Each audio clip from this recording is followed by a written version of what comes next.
going in, waiting for help. Gets Huberdeau shooting and scores! Hooby-dooby-doo! And the Panthers are running them out of the building. It's 5-1.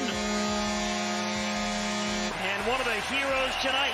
What a night for Spencer, the 20-year-old goalie in his NHL debut. 33 saves as the Panthers win it. 5-1. There we go. It's a beautiful thing. It's a beautiful win last night. I mean, listen, the Blue Jackets kind of suck, so you got to go out and take care of business. But when you got a rookie between the pipes, you have no idea how things are actually going to end up working out. You know what I'm saying? So that's where it gets a little hairy, you know, and so I gotta love. What's it called? How it worked out last night, because Spencer comes in as 33 saves, allows just one goal. The guys came out, they gave him support early on, give him that lead, build that confidence up. Bennett, by the way, wow, what an addition, dude. Two more goals yesterday. He has made a seamless transition. And Zito, I can't say enough about Bill Zito. I mean, that guy took over. He saw what they needed. They needed to get tough. And he got Radko and company to come in and bring some spine to this team because, you know, let's be honest. This was a spineless jellyfish Panthers team for many years. They got pushed around. They were soft on a consistent basis. And Zito saw that they were soft, and he brought toughness in. And he brought some guys that, you know, you're going to have to respect, because if not, they're going to kick your ass. And then now the talent is also taken over. Duclair, 3 assists last night. Hubie had a goal and 2 assists last night. And then, of course, the rookie who, I mean, you know, you look at the fresh-faced kid. And by the way, do you know what number Spencer Knight was drafted there, Tito? Any idea? No. Well, where was Bam drafted? 13th. There you go. How about that? So 2 of the, you know, one has already grown into a hell of a player for the Miami Heat.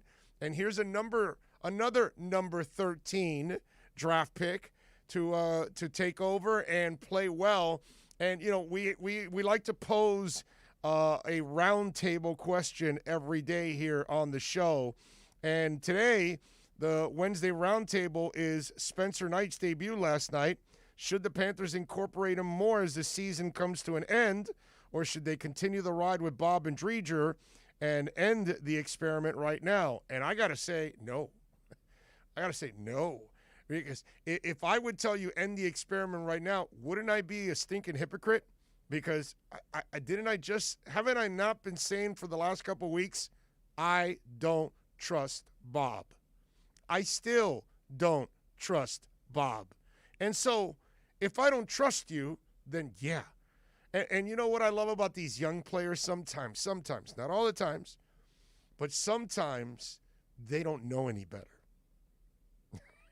That's the beauty. The 2003 Marlins didn't know any better. They did not know that they were supposed to. What do you mean we can't start in May and have the best record in May? I mean, from May on to the end of the season than anybody else. What do you mean we can't beat the Giants and we can't beat the Cubs and we can't beat the Yankees and all that good stuff? What are you talking about? Of course we can. What do you mean I can't go out there and have a career year, whether I'm whoever, Derek Lee, Mike Lowe, Luis Castillo, you name it, right? And that team didn't know any better. Those young guys were just riding the wave, the excitement, the thrill, all that. They probably didn't really weigh in what was going on. They were just riding the wave. And last year, in a way, the guy that's struggling this year in Tyler Hero was kind of doing the same thing. But obviously he could not follow up now. Now he has to live up to things. So now it's a little bit more tangible almost than it was last year. And so Spencer Knight doesn't know any better. So he comes in, he shuts them down to 1 goal. He looks great. he made some pretty nice saves too in that game, man. He looked really confident. I don't know if you watched the game, Tito, but for a baby that was drafted 2 years ago, 13th overall, my man looked like he was unfazed by the moment. It always feels nice when your prospects show promise, right? Yeah. And it feels even nicer when you're in the middle of a playoff run. Yeah. So it's a double whammy of positivity for the Panthers. I love it, and so I would not stop. If keep playing Spencer Knight, man. Keep playing. Maybe he gets this hot hand, and maybe he's the guy you need. And listen, it's happened before. The young goaltenders have come in and started to dominate, and they get on a roll. And sometimes that's what it is with a hot goaltender. They're on a roll. It's a hot pair of dice. And again, this is not the team that is scary. Okay, it's not the Blue Jackets. That's why the 2 games coming up against Carolina starting tomorrow at 7:00. I got to tell you, I hope the Panthers send them a strong message by beating them in both games, not a split. I think you need to beat them in both games here as you're coming down to the stretch of the season and kind of send a message like, yeah, you beat us earlier throughout the year. You got the best of us. This is the new Panthers. After all our moves, we're better now. We even got another young goaltender we're throwing in there, and we're coming at you. But do not stop this experiment with Spencer Knight. Hell no. Keep it going. I'm not saying you got to play him every night or anything like that. I'm just saying I like the presence there. Play him every few nights. And send a little message to Bob and Dreger like, yo, let's go. Make sure you guys, we're headed to the playoffs. You need to turn it up. Because let's be honest, they've played well, but they're not playing like, you're talking, they're not playing Beezer-like in the mid-90s. Okay, so if you're going to go to the playoffs and you want to beat these teams, all of that, you need goaltending that is just absolutely lights out. And I can't say that that's the case. Like I've said before, I don't trust Bob. So as long as I don't trust Bob, I would continue with this Spencer Knight experiment. Now, will they? I don't know. We'll have some fun with it. We'll talk with David Dwork later on in the program, and we'll get his thoughts about it and what he thinks they're going to end up there. Maybe they just, maybe it's just a little moonlighting, and then they send him right back down, and he never plays again. Who knows? Or we'll see. I don't know. But I would love to ride it, man. I would love to ride it. Anyway, so if you want to get in, 888-441-4623. That's 888-441-4623. If you want to get in on the phone lines, the text line, it's 844-416-8123. That's 844-416-8123. If you want to get in on the program, Brett from Canesware is going to come by in the third segment in 12:30 on Wednesday. He's going to join us. And Canesware obviously has become a proud sponsor of Onside Radio now and a part of us as we continue to grow here every single day. And Brett also, I think, is going to bring something to give away too. So we'll have a little fun with that. We'll present some kind of a gift. So if you're listening in the 12:30 segment, you'll hear Brett and a giveaway from Canesware, which is a beautiful thing. 2611, right, or 2511 South University Drive in Davie, right across from the Dolphins training camp, right next to La Spada Subs. It's like like 4 or 5 stores down from La Spada Subs, basically. So you could go to Canesware, get some great stuff. Inter Miami, Canes, Dolphins, Heat, Marlins, Panthers, and then you just go over to La Spada and bring me a sub too, by the way. Okay? You want a sub too, Tito, from La Spada? You ever had Hell yeah. Have you ever had a sub? Yeah. You have. Okay. They're fantastic. Okay. I just want to make sure. Because you haven't seen Smokey in the band, that you're literally, you're probably the kind of guy.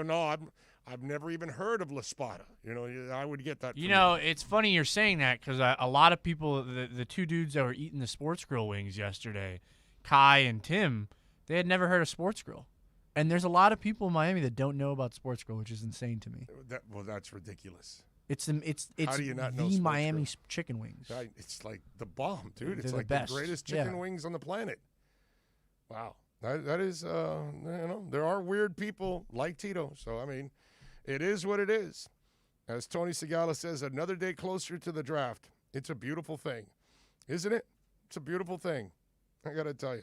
You know what's a beautiful thing, too? How things change in the world of sports talk. And I want to thank the Spies because you guys led me to something. And so I'm gonna have a little fun when we come back. And, let's rip some spineless folks that are out there. And we'll have a little fun with that on the other side. If you want to get in, 888-441-4623. The text line, 844-416-8123. That's 844-416-8123. Miami Dolphin fans, you can join us for OnsideRadio.com's NFL Draft Party at Sports Grill in Miami at 11481 Southwest Bird Road. That's 40th Street.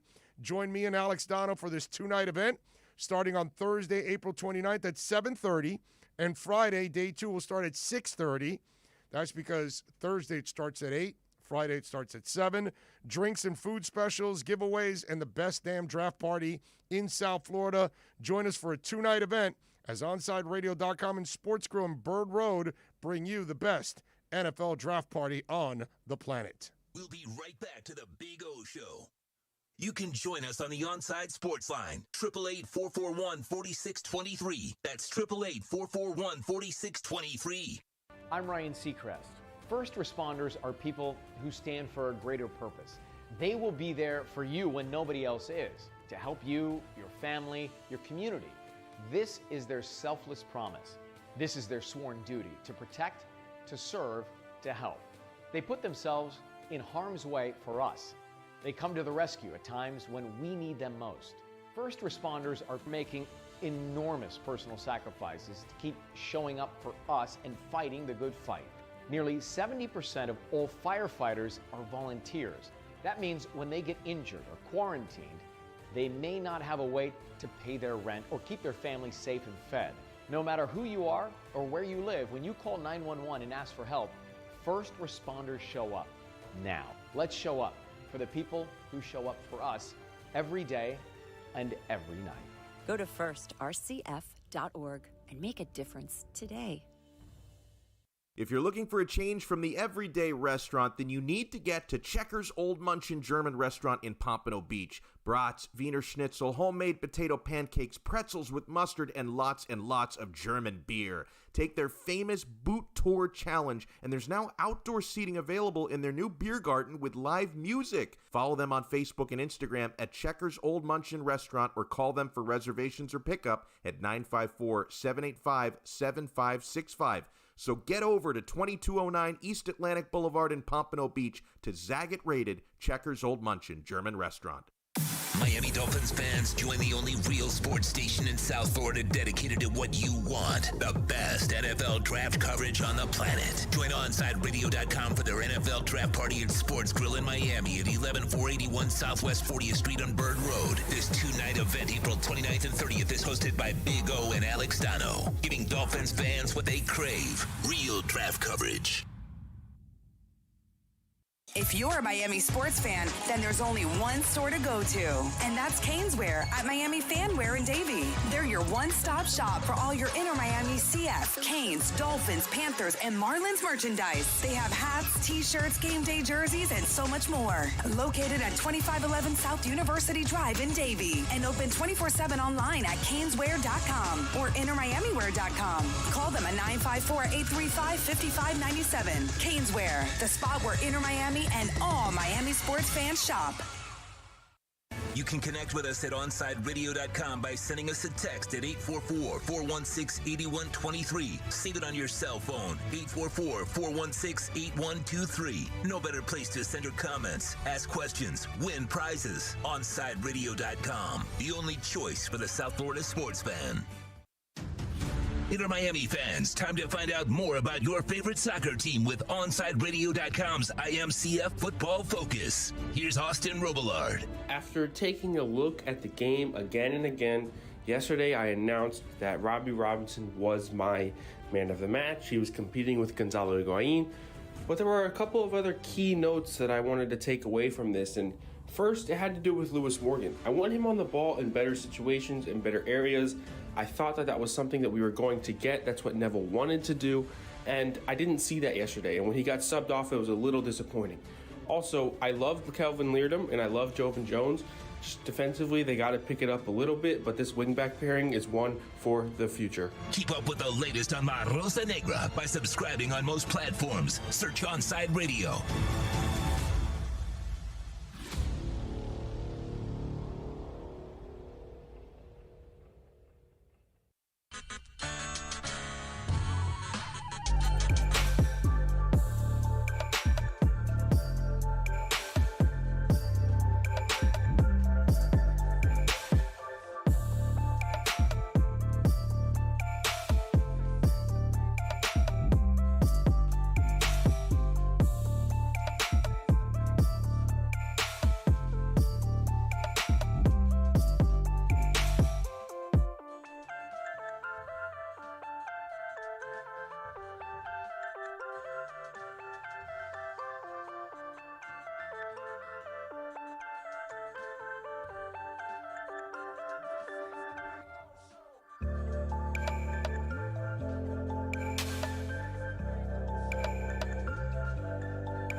Alrighty.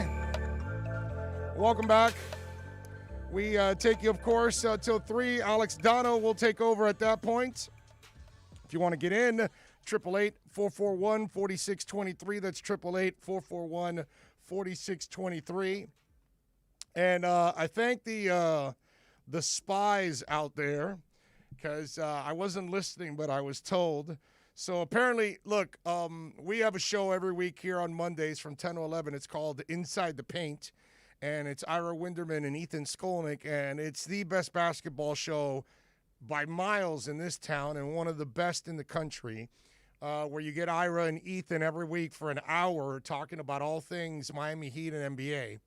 And so this week they were talking about the Tyler Hero situation and, you know, kind of talking about what's going on and talk about maybe some of the issues. Is some of the off-the-court stuff affecting him or not? These are things that we all have to pose, right? Because unfortunately, the young man isn't living up to what was expected of him in year 2. And so apparently, I think they were taking shots at one of the morning shows locally. And I get it. They no longer have Ira Winderman on there exclusively because he's on here exclusively, and so is Ethan Skolnick. Neither one of them is going to be over there, and just like Omar Kelly and stuff. So, but it was funny how when you have them on, then you coddle them, but then when you let them go, you now want to trash them. And apparently they were saying that they were taking cheap shots at Tyler, which if you listen to the podcast, they were bringing up concerns. It wasn't anything that's a cheap shot. It's legitimate concerns about the kid because he might be, a little starstruck more than anything else right now. You know what I'm saying? So it's a legitimate concern. And so I just found it funny that, people would go out of their way to slam 2 legitimate reporters that know the team, know the NBA, and it's their opinions. They can speculate. They can try to, paint whatever picture they want that they think they see. They have better access than we do normally. They have better insight than most of us do normally. That's the reason why also they're on this station, because they're really good. And so I wanted to put together a really good basketball show, and that's exactly what we've done here at OnsideRadio.com. So I just found it kind of funny that, these stations that are falling apart and they barely have any local programming. And I get it. Listen, they can't necessarily go after, the Heat because then they've got the PD getting on their asses and all that because it's spineless radio over there, So I get that they have to live by certain rules, but, to trash the 2 guys that actually work their asses off and have done an awesome job throughout their careers covering the Heat and the NBA. I just found it kind of funny. And again, you could tell that since, a little butthurt that, this is the station that's growing around South Florida now. This is the station that's getting around to other people, and they're finding out, hey, like there's a station now in town that actually talks local sports all the time, and we have all kinds of people like Omar Kelly giving you insight on the Dolphins, myself. We've got Toast that does a great job with the Canes, and we've got, Ira now and Ethan. I mean, we're building up a nice core of people here because obviously we're doing something that these other companies can't do. They don't really care about the local scene. They just care about getting by and putting whatever half-assed programming that they can on the air. And so a lot of you are turning over to this side because you don't want to hear piped-in ESPN or Fox Sports or CBS that's not talking about the Dolphins or the Marlins or the Panthers or the Heat or the Canes or Inter Miami or, whoever else I forgot. And I apologize for whoever else I forgot, but you know what I'm saying. So I just found it kind of funny that, they would be taking shots at two dudes that actually, know what to do and know their job. But it's just funny. John Rouse says, I agree. It has to be worth it. I don't know what that is. I don't know. You ain't trading back. Okay, you guys got another conversation going on there. What else do we have? Any questions out here? Although, let's see. NorCal was in. First, to Extreme, Omar Lopez, Troy Ortiz, Ian from Brooklyn. These are the folks on the chat board, of course. Let's see. Lisa Rose is in. Tony Segalis, John Rouse. So appreciate all of you for checking in and following the program and supporting all of us out there. Remember to hit the hell out of that like button every single time you log on, whether you're watching Toast or Kai or Dono, myself, or any of our guys in the weekend like David Dork or Austin Robillard or Juan. I mean, any of these guys that do a great job for us all weekend long. So please, when you're watching or listening to Sean Stanley do his wrestling show, make sure you you hit that thumbs up, man, and help us out because that spreads it. Here we go. Fire explosion rattles Oakland Park warehouse district as business goes up in flames. City says an intense fire in Oakland Park warehouse was brought under control within 30 minutes, but not before it caused, and then it just continues the story. So there you go. That's what it is. That's what happened. That's what we were watching before, Tito. It was a warehouse that was on, as Van Halen would say, on fire. I can't do that high-pitched stuff. Let's see. What else do we have?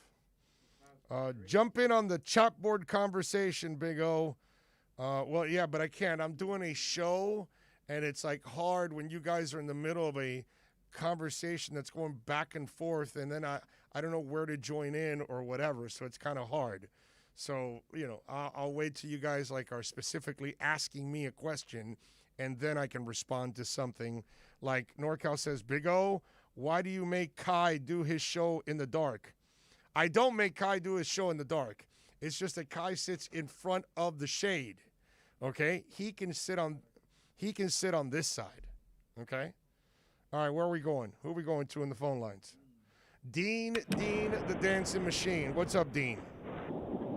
Hey, what's going on, Big O? How you doing? I'm loving life, baby. We're a little over a week away from Christmas in the NFL, man. Can't wait to be at the Sports Grill eating some great wings and calling the draft show. So that's going to be a lot of fun. Our first draft show here on Onside Radio. Hope it'll be one of many more to come. Great, good for me. I got one of those down the street from me, so I'm in good shape. Hey, I wanted to talk to you a minute. I wanted to pick your brain a little bit. I've heard them on the ESPN. They were talking about the Dolphins got to improve the line. It's not just getting to a playmakers, but they were saying, I don't know, they were saying, I guess they timed the seconds, that he had one of the fewest seconds of throwing the football as far as time, and that this line's got to come together this year.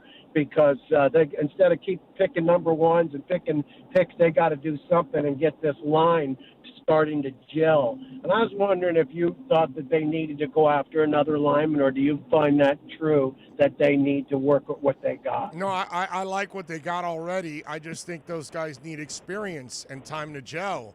And so overall, I thought they did a decent job last year considering you had 3 rookies on the line. So now you're hoping that those now 3 rookies, second-year players, physically and mentally are ready to grow. And remember, these guys are all going to have an off season now. They're all going to be able to practice and run their plays on a consistent basis and get to know everything mentally, so they can execute it physically out there on the field. So I expect an improved line this year, and I'm not as concerned as some other people may be. Listen, man, there's just too much sensationalism going on around Tua, around this team at times. I think people need to calm down a little bit. Miami is on a really good path. Hey, one more thing I want to say. I just remember you from back 10, 15 years ago, 20 years, when you were under the draft big time. And I remember you used to have so many guys, blue chip guys, like sleeper guys that you used to always tell us about all year, and you would hope the Dolphins would get. And I don't know, you kind of got me into it now. And I was wondering if you heard of this guy they're talking about, Peyton something from Hughes. He's a defensive lineman. They said he only played 5 games, but he was a beast. Peyton Turner, I think his name was. So I just went on YouTube just to look at the highlights of this guy because I never heard of him. And, man, I don't know if you ever heard of him, but, man, he looks pretty good. I mean, I don't know if you've heard of the guy. I got to look. What I'll do is I'll look him up for you. He's the Houston kid, right? If I'm correct, he's like a big. He's like a big ass dude. Isn't he like 6'6", 6'5", 6'7"? Man, I don't want to bring up bad vibes, but he kind of looks like that guy Jordan that we picked in the first round that turned out not to be that kind of slender and tall. Yeah, if I remember, he's got these long ass arms too, if I remember correctly. But yeah, I don't know that much about him. I know that he's probably going to be somewhere in the early 3rd day, probably is where he'll get taken, something like that. Maybe somebody takes him in the 3rd round. I don't know, but yeah, I can see somebody going for him because this is not the draft where there's a lot of defensive ends. So those kind of guys. Like the Taron Jackson from Coastal Carolina, the Elstern Smith kid from Northern Iowa. These are all kids that have gotten in the mix because this is not a very deep draft when it comes to that position. So all of a sudden now there's a whole bunch of projects that are out there, like the Deo, whatever guy's name from Vanderbilt, or the Yebingo or whatever the guy's name is. So so there's a bunch of those kind of cats. And Peyton Turner is one of those kind of cats that he's one of those project-type dudes. I appreciate the info, Big O. Keep up the good work. You got it, my brother. Thank you, as always. Thank you, Dean. Appreciate you. Listen, next year where we get to travel and we get to go to a lot of these postseason bowl games and I get back to normal again and back to socializing with NFL people, then that's when we'll probably get back to some hot and heavy talk about the draft, because this whole thing with the pandemic has thrown everybody off, dude. Everybody off. It's just not. It's not the same. The info's not the same. When I call my guys now, it's kind of they haven't been able to break everything down and get everything that they really need.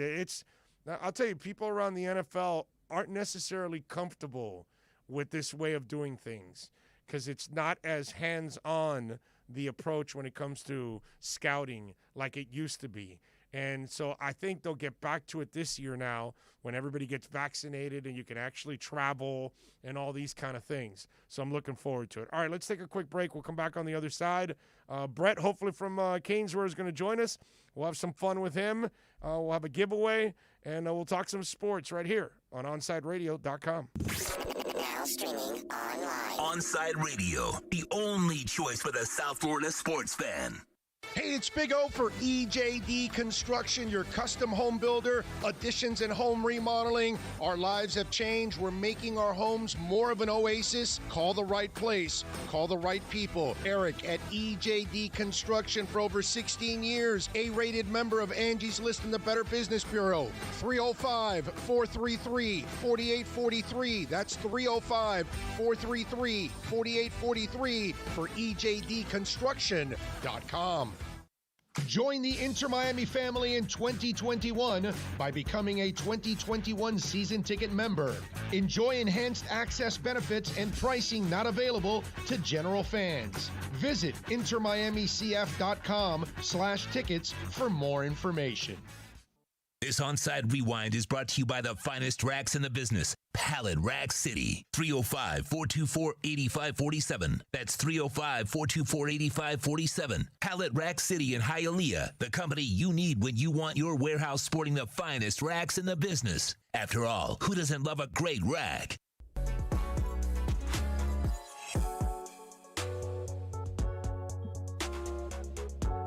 Toasted Sports. It is a Tuesday morning in South Florida. A little rainy last night, some storms coming on through. Sun is out, though, today, which is nice, and also it is a holiday. Happy. It's your favorite day of the year. 420, boys and girls. Happy April 20th. If you ain't stoned yet, you're messing up. I don't know what to tell you. If you didn't wake and bake, you're behind the times, man. If you don't go to work with a little pinners or a little vape pen or something with you today, you're doing it wrong. I don't know what to tell you. Is this your first 420 in a while where you're alone? Yeah, man. Yeah, and listen, I'll be the first one to admit I have not touched it yet because I can't do it before I do a show, or else I tried that once when I was doing weekend overnights back in the day. I got stoned off my ass before I had to do like a Saturday night from midnight until 6. Oh yeah, it led into the clean and sober hour. So I would do Zeta overnight from 12 until 6, and then I'd have to screen phone calls from 6 until 8 in the morning on a Sunday morning for the clean and sober hour. You know what sort of people call in Sunday morning at 6:30 for the clean and sober hour that are just coming off a bender where their life just went down the crapper? Oh, my Lord. Oh, I can only imagine. Oh, but I got so one time I got just shredded, ripped, just stoned off my ass before I did that shift. And when I went back and listened to the air check of that shift, I was appalled. Oh, my God.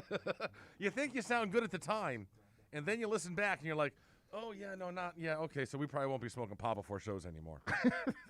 But I will smoke plenty of it after. Is there an air check on that show or no? I have an air check on that show, yes. It will stay on the, listen. When you need your warehouse looking good while staying efficient, there's only one place to find the finest racks in the business. Pallet Rack City in Hialeah. 305-424-8547. That's 305-424-8547.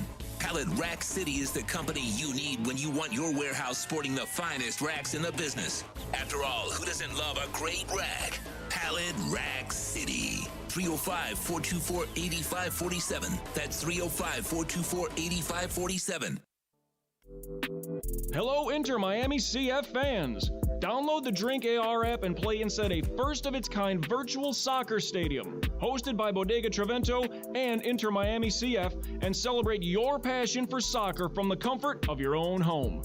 Find the download links on our Instagram account at Treventus and get our wines delivered straight to your home with a discount for all Inter Miami CF fans. Discover Trevento, a shared passion. Keeping you informed in the world of sports.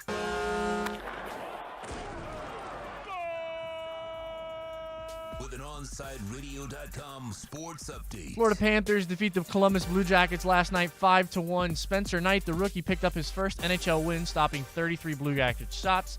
Next game is at home versus Carolina Thursday. Puck drop slated for 7. Miami Marlins staged a late comeback but fell short 7-5 to the Baltimore Orioles. Nick Neidert gets the loss. The Fish back at it again at 1:10 p.m. Trevor Rogers is on the mound for the Fish. And Miami Heat back on the court tonight in San Antonio. Tip-off is slated for 8:30 p.m. This is South Florida's new home for sports talk right here on OnsideRadio.com. OnsideRadio.com is all about the passion for South Florida sports teams. And one place where Miami Hurricanes fans can feel it is at Canes Wear in Davie. OnsideRadio.com is proud to bring you the Canes Wear at Miami Fanwear segment with the Big O. Get all your Inter Miami CF, Canes, Dolphins, Heat, Panthers, and Marlins merchandise at their store in Davie or online at CanesWear.com or InterMiamiWear.com. Caneswear, the spot where Inter Miami CF and all Miami sports fans shop.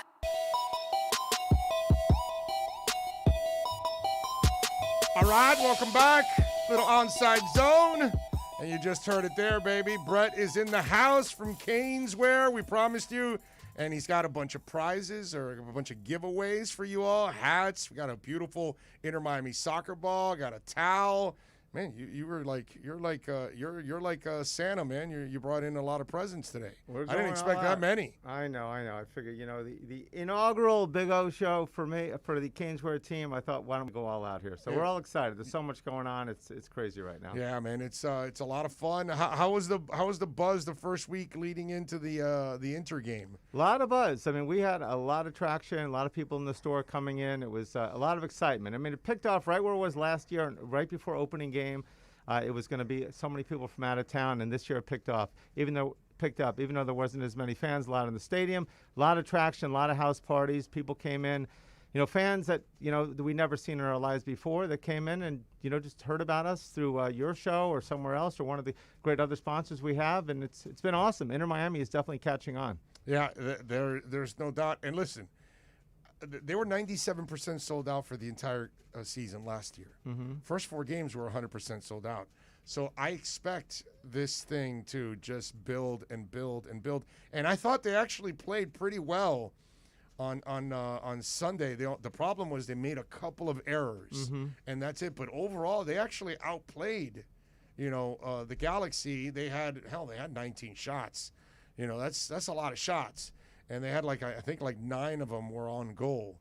So they clearly had a really good game. They just got to stay away from those errors. And you know how it is in this town. Mm-hmm. You start winning, then the buzz starts to get completely out of control. No, absolutely. I'm like most, even though I've, followed soccer through the years, the Strikers, the Toros way back, and I've seen a lot of soccer. Oh, yeah. Seeing when the USA, men's and women's team does well, down here, that's pretty much the, how us U.S. fans go ahead and watch soccer when something's happening. But it was an exciting sport. It was definitely exciting. We had plenty of opportunities. I mean, even at the end of the game, we had the header to almost go in. We had the free kick. There was lots of opportunities. So outside of a couple of, mental errors, I thought the team looked much improved from what they did last year. Yeah, I thought Phil Neville made a lot of progress because last year they rarely ever looked like a team. They would have some moments, but they actually looked like a team on Sunday. So I'm really looking forward to the next 2 weeks because Philadelphia and Nashville are both playoff teams. Nashville's got a brutal defense that you've got to play against. They're not a high-scoring offense. So Miami now, I think, has the kind of offense that can generate a lot of opportunities. So it's going to be a lot of fun. How was the buzz this week with the spring game going on? I mean, Caneswear must have been buzzing with the spring game. Absolutely. Lots and lots of excitement. I mean, in all the years, it's been a while since you can say our quarterback play has looked so good. I mean, the 2 kids out there, there were 3 obviously, but Van Dyke and Garcia looked awesome. And if you just looked at that and you said, we're in such a great position for this year, and then you think our starting quarterback wasn't even in the game outside of calling some plays in the fourth quarter, and he did a great job at that. But both those kids look excellent. The wide receiver play, we got the new kid Rambo, we got Harley, Restrepo, we got so many options at wide receiver. The running backs, the offensive line looks better. The defense, we're really excited. I mean, I know first game against Alabama, everybody's a low key, but right now it's really looking exciting. The depth that Manny brought back, so a lot of good things happening for the Canes. I just want the offseason to match the offseason hype and excitement to match the regular season. I wanted to roll over. Absolutely. Because it hasn't rolled over the last couple of years. We get excited because damn, I got to say, last year, Manny had a great offseason. He addressed everything that they needed. Totally. And again, he did the same thing this offseason. And so we just want to see the results on the field now, if they can actually get it done and turn the corner. And that's going to be the key, I think, for them. Yeah, year 3 I think is obviously a big year, but I'm not comparing him to the great coaches of the past because Manny would never want that done either. But even if you look at the Sabans, the Jimmy Johnsons, all the other guys, they didn't do too great in their first gigs. I mean, they were like 500 coaches to start their first few years. So hopefully this year we get some traction and we finally have some depth. We know that the Canes have always had a problem with players leaving early. You know, this year we only lost a few players. We lost the 2 guys on the defense, the 2 ends, and of course Rousseau, who didn't play last year, and we lost Brevin Jordan. But besides that, we've got 19 starters coming back. That's the most we've had coming back in a long time. Yeah, I'm looking forward to it. So we got the draft next week. So how's the buzz at Canesburg? Because I would imagine a lot of people are loading up. And listen, we are the only radio station in town that is actually having a live draft. So we're not doing that virtual crap. No, we're actually at Sports Grill, and we're going to be broadcasting on Thursday and Friday at Sports Grill on Bird and 114. Awesome. So we're looking forward to that. So how's the buzz? Because people got to go get their Dolphin stuff so they can wear it over at Sports Grill with us. Absolutely. We got those new Dolphin draft hats, which look great this year. Let me show it, folks. We're going to give away, what'd you bring, 4 of those? I brought a couple just to show the different ones. Look at that. I'm going to give away one, but I've got there's a snapback. Look at that. We're going to give these away. The new errors, the 3930. So it's a great hat this year. You know, last year the hat we sold out really quickly, and there was the players weren't even up at the draft. So this year, you know, we're really excited because the players will be there. Yeah. And it's, you know, the Dolphins again are pretty much the most relevant team in the draft, which is exciting. I mean, for years we'd sit there and it seemed like, what do we got, 6 picks in this draft or 5 picks? And now, second year in a row, we're leading the draft in picks. But lots of excitement. Everybody loves Coach Flores. Everybody loves what he's doing. You know, there's up and down on who's going to be the quarterback and what. But I'm excited. Give Tua some talent, and I think we're going to be, you know, if we get him the right players, you know, it's going to make a big difference. Hey, Greer is wheeling and dealing. Greer is definitely. They're moving. You know, you can say that you can disagree or agree with some of the moves, but it's so right there that at least the Dolphins are probably the most relevant team in the NFL right now when it comes to picks. Well, there's already a ton of respect that's going on for the Dolphins around the league now. You know what I mean? People are talking about what Chris Greer is doing. People are talking about Brian Flores. And then obviously there's the Tua talk, which I think there's a lot of overreaction onto. I think Tua is going to be a monster this year. I think he's going to do much better. I mean, last year I thought maybe we get Herbert from, you know, people were down on him, and I thought he could be special, and he is. This year I keep Tua is my thing, and let's get him a good receiver. Let's get him a good running back. I mean, the offensive line, we did address that last year. Let's get some more. We had, 3 rookies at one time playing? Yeah. But if they can get a couple of those studs, I mean, I would take any of those wide receivers. I know everybody's down on Smith because he's small, but all he does is catch balls, score touchdowns. I love that guy. Yeah, he's awesome. So, you know. You give me Chase or him, I'm taking Chase.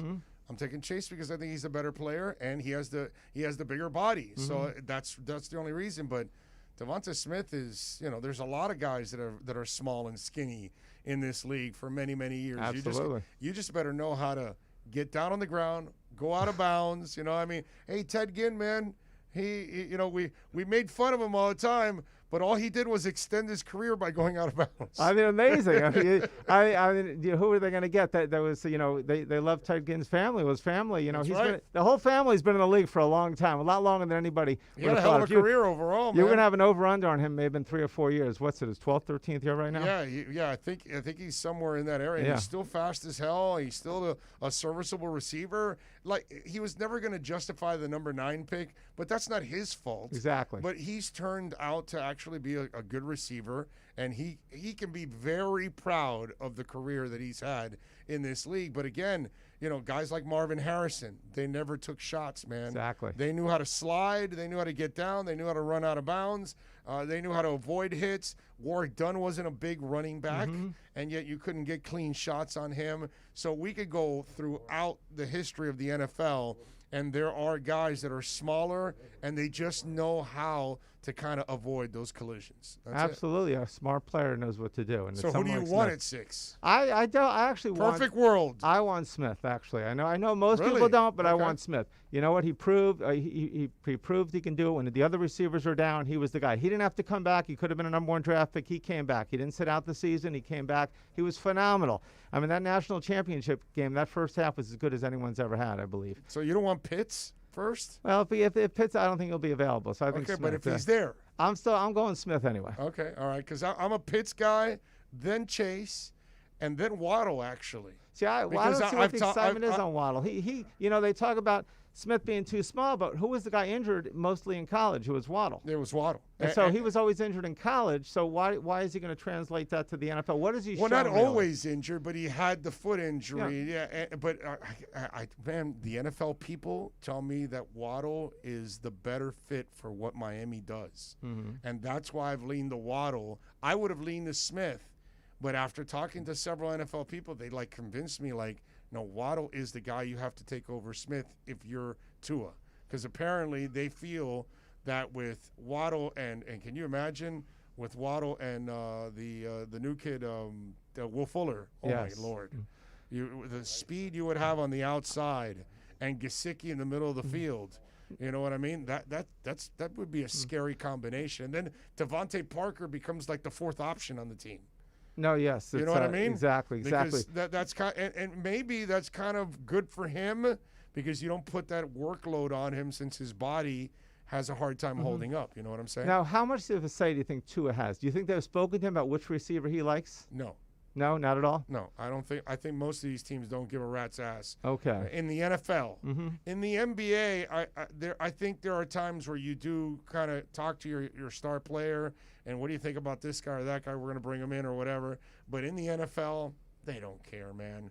I mean, Tom Brady, it didn't matter. He wasn't going to have a say on what was going on. The NFL, that attitude is not about they don't want players telling them what to do. So I don't think that Tua gets any kind of now. Could they ask him an opinion or something? But he's not going to have any input. They don't. Okay. If he goes in there and says, "No, you guys got to take Smith," they're like, "Yeah, sure. Go ahead, go have fun." There's a story out now. Burrow, he's saying, "I'm not campaigning for anybody. They know what they're doing." And in a way, I think he's already seen the writing on the wall. You're here to play. They'll make the picks. You're not going to decide on who they get. So I don't. At least in the NFL, I don't think that ever happens. Who do you think the first Canes off the board are? Oh, Phillips. Phillips number one? Yeah. Phillips. So amazing. Phillips, he played. I mean, because Rousseau stepped down and didn't play the season. Phillips came in. He'd probably be coming back to Miami this year because he wouldn't have had that opportunity. And now he's probably going to be the top Cane drafted. Yeah, and I still wouldn't draft him because of the concussions and everything else that happened to him at UCLA. I'd be very nervous with him for a year. I love Gregory Rousseau. I think somebody's going to end up getting a bargain with Rousseau because he's going to end up falling a little bit in the draft, and they're going to get a guy that is going to disrupt anything and everything you do on that D line. And I think people, it's this out of sight, out of mind thing. Everybody fell in love with Devonta Smith after the Heisman, and from the get-go, I said he's fantastic, but I still think Chase is the better receiver, and that's because out of sight, out of mind, you kind of forget him, and everybody puts Devonta there as number one. I think it's the same thing here. I think Gregory Rousseau, a year out of sight, out of mind. I think people don't remember how powerful and how disruptive this guy can be. Okay. So I'm a real big Rousseau, fan. So you think I think Rousseau is so if you had the pick, you would take Rousseau over Phillips. Yes, okay. I would take Rousseau over Phillips. I think Rousseau is one of those guys that I just absolutely. I think he's the true D lineman in this draft that you take. And guaranteed that guy, you're going to be able to roll him inside sometimes and play him on the outside. I think he adds that versatility because of the power that he brings to the table. Do you think he's going to go in the first round? I think so. I think somebody will be smart enough to take him on the second half of the first round, somewhere in there. If not, worst case scenario, early second or something like that. And if you're Miami, man, and he's sitting there, I know that they need a running back, and that area might be a running back, but, man, I wouldn't mind. If Rousseau falls that much, take him. So you take him at 18. So any truth to the rumor the Dolphins will possibly trade down, do you believe, a few more spots and pick up another first-round pick?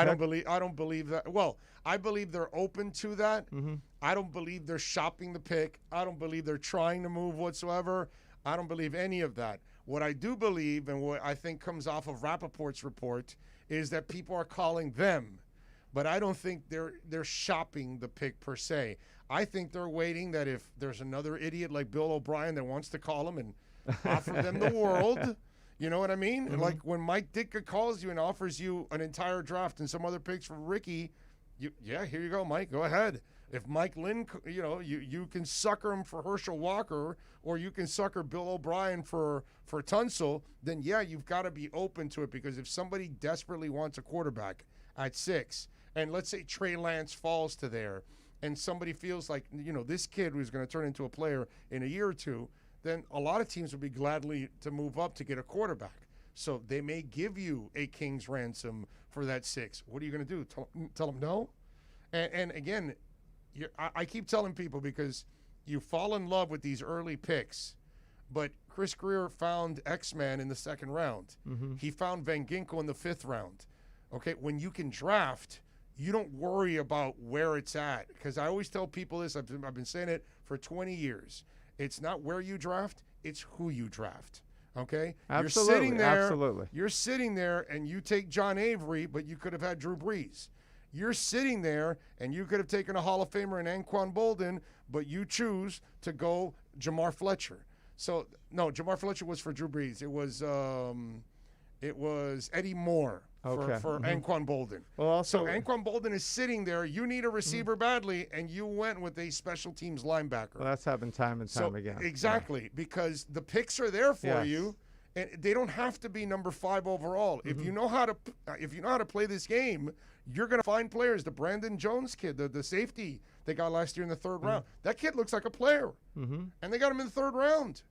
So these guys know how to find talent. I'm not worried about these guys. We actually have, finally, a real front office. No, there's no doubt. You remember when we passed up on Vince Wilfork because we thought that Belichick was he was going to take offensive line, and he got sucked. That's we did get a good offensive lineman, but Vince Wilfork was obviously world class. You know the real bitch about all of this, and whether we want to admit it or not, okay?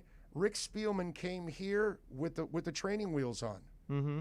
And then after the training wheels were off and he got fired and he learned everything that he had to learn, he went to Minnesota and he's excellent. Yeah. He's done a really good job. He can't figure out the quarterback position, but he's built some pretty good Minnesota Viking teams.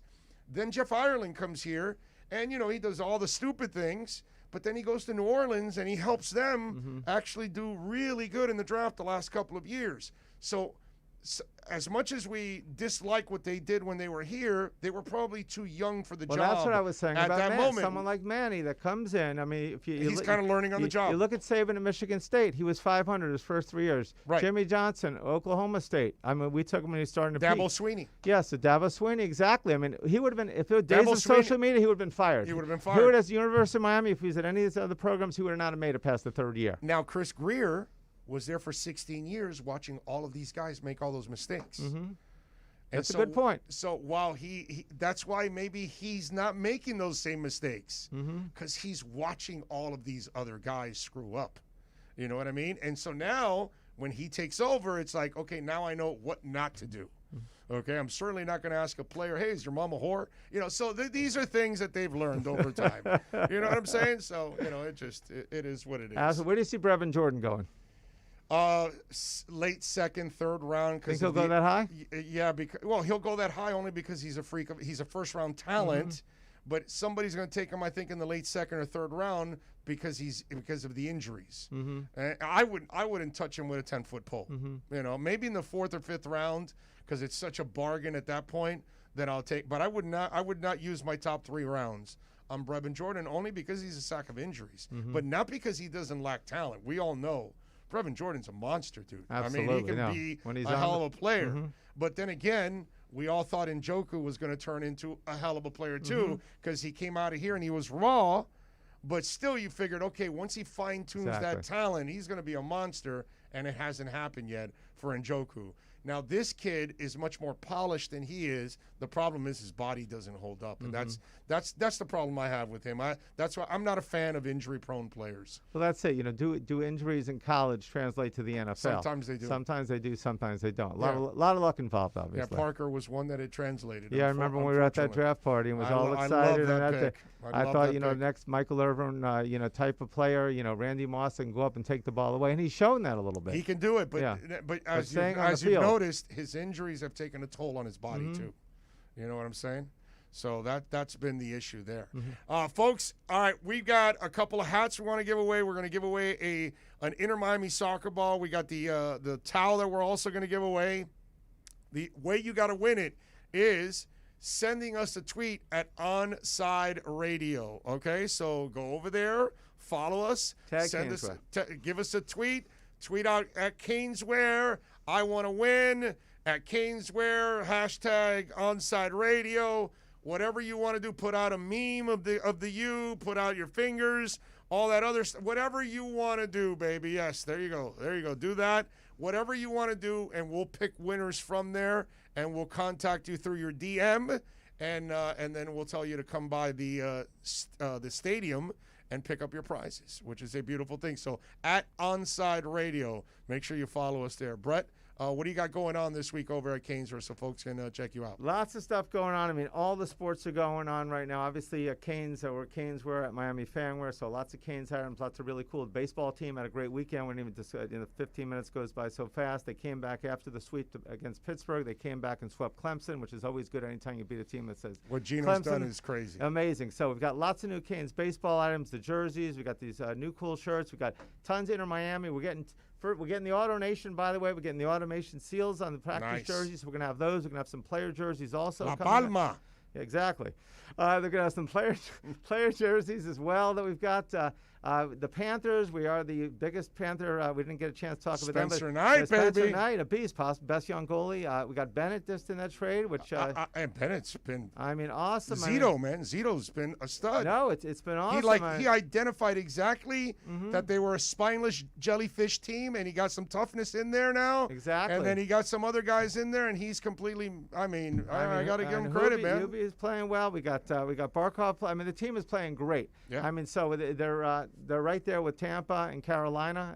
They're possibly one of the top 5 teams in hockey. So we've got all the jerseys, we've got shirts, we got lots of stuff for the Panthers. The Marlins are obviously playing good. They started off slow, had a tough loss yesterday. We got Marlins gear over there. Jazz, rookie of the year, Jazz baby. is a beast. My son Garrett is over here. He loves them. He loves Jazz. Tell me on fantasy, take Jazz. Like he wasn't even in the majors yet. Take Jazz on fantasy, Dad. I think they're gonna call him up. So we got lots going on at Canes. So Canes, Dolphins draft, lots of new Dolphins stuff. We got the old style vintage shirts, which is great, and hats. So Dolphins, Canes, Inter Miami, Florida Panthers, some Miami Heat. If it's South Florida sports or University of Miami College, we got it all. So Caneswear.com, that's Spot Miami Fan Shop. There you go. So check us out and stop by the store. Say hi to the great team. We have Jeff in the group, Ken, everybody. 2511 South University Drive in Davie, correct? 2511 South University Drive in Davie, Caneswear.com, and we'd love to see you.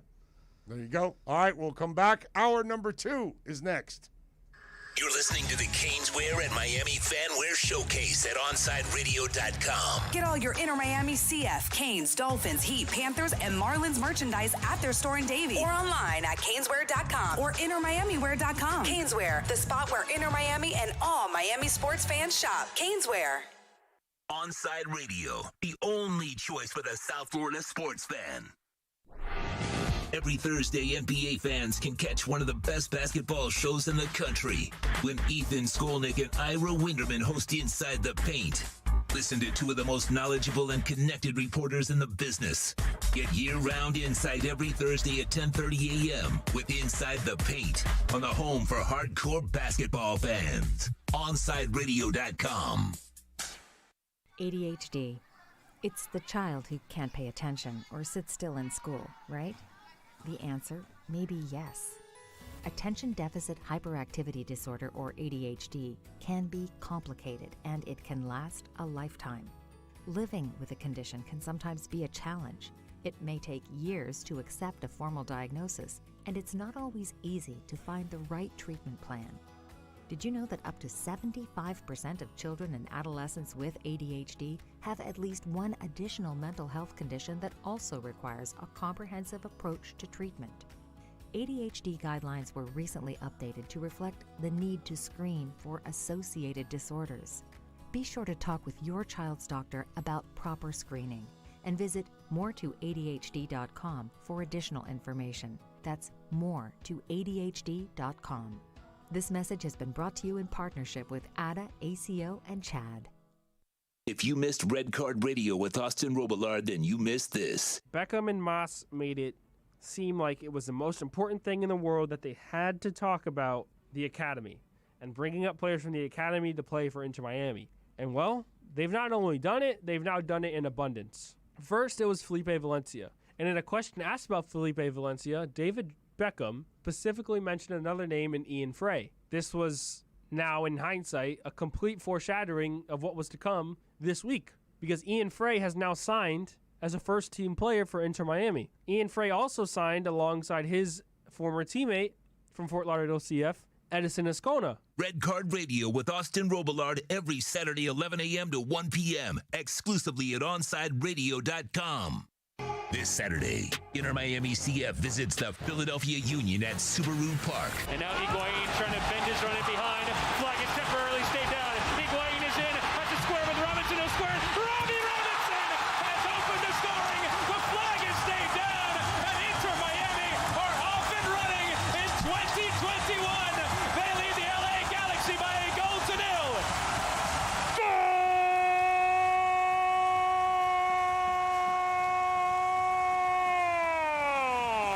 Join OnsideRadio.com as we broadcast live from Dangerous Minds Brewing Company in Pompano. Our pregame broadcast watch party starts at 7 p.m. Game time is 8 p.m. Listen to all the games by going to our website at OnsideRadio.com and download any of our apps. Follow Inter Miami CF all year long on your home for football. OnsideRadio.com. Welcome to OnsideRadio.com. Broadcasting from South Florida to the world. No station in South Florida provides more live and local sports talk. This is like rock and roll with no music. Follow us on social media at Onside Radio.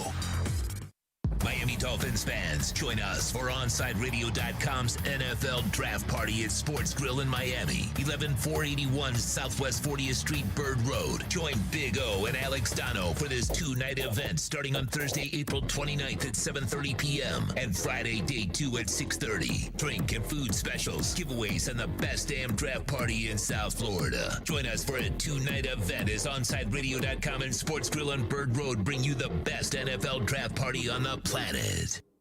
Now streaming online. Onside Radio, the only choice for the South Florida sports fan.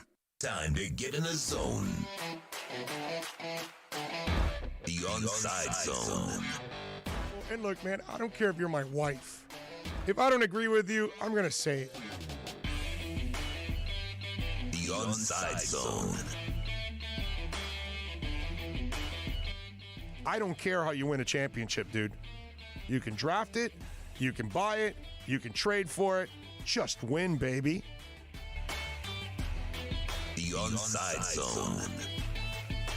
You're not Aladdin rubbing the lamp and then Will Smith comes out and you ask him, hey, fix our dolphin problems. And there he goes. No, I'm sorry. It'd be nice if it was that easy, but it's not.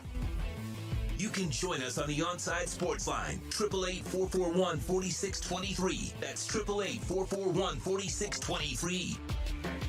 You can connect with us at OnsideRadio.com by sending us a text at 844-416-8123. The Onside Zone with a big O. All right. He's got Barkov moving in. Barkov fires and scores! Alexander Barkov with another one. It's 1-0 Panthers. Huberdeau shakes free, gets Duclair out in front to the backhand save. Rebound! Score! They cash it again. And the Panthers grab a 2-0 lead.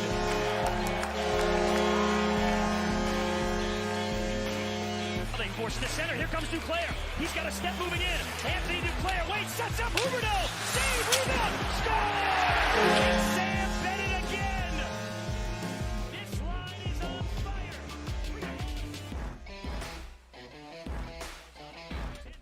All righty.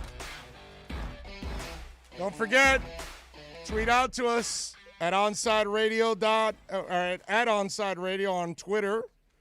And tell us you want a Dolphins hat. Or, how about this, man? This is a beauty right here. An Inter Miami soccer ball. Yeah, baby. Love it. Love it. And then, of course, we got the Inter Miami towel. So there you go. If you go to a game, you can actually dry your sweat right there. Do it in style with Inter Miami. So there you go. So several prizes. Brett's going to bring prizes every week for you guys. Little by little, man, we grow. Little by little, we have some fun. We cover all the sports locally. We give you every angle. And, of course, we'll give away some prizes. We'll have some giveaways also at our broadcast on Saturday. You know, so a lot of things coming here down the line. We just, you know, it's just one of those things. It just, you can't do it over. I'd love for everything to happen overnight, but the beauty is also building this from scratch and watching it grow with all of you. I think it's going to be a lot of fun that, you know, hopefully 4 or 5 years from now, we're laughing about all of this and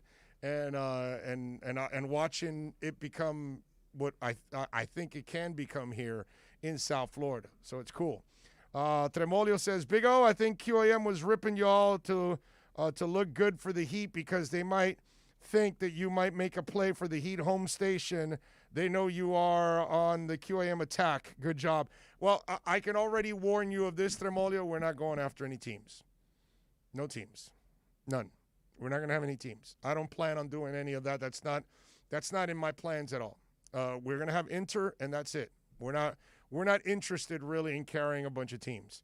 What I am interested, Tremolio, is I'm interested in adding more talent to the station and expanding the talk weekdays into the weeknights, expanding the weekends as much as possible.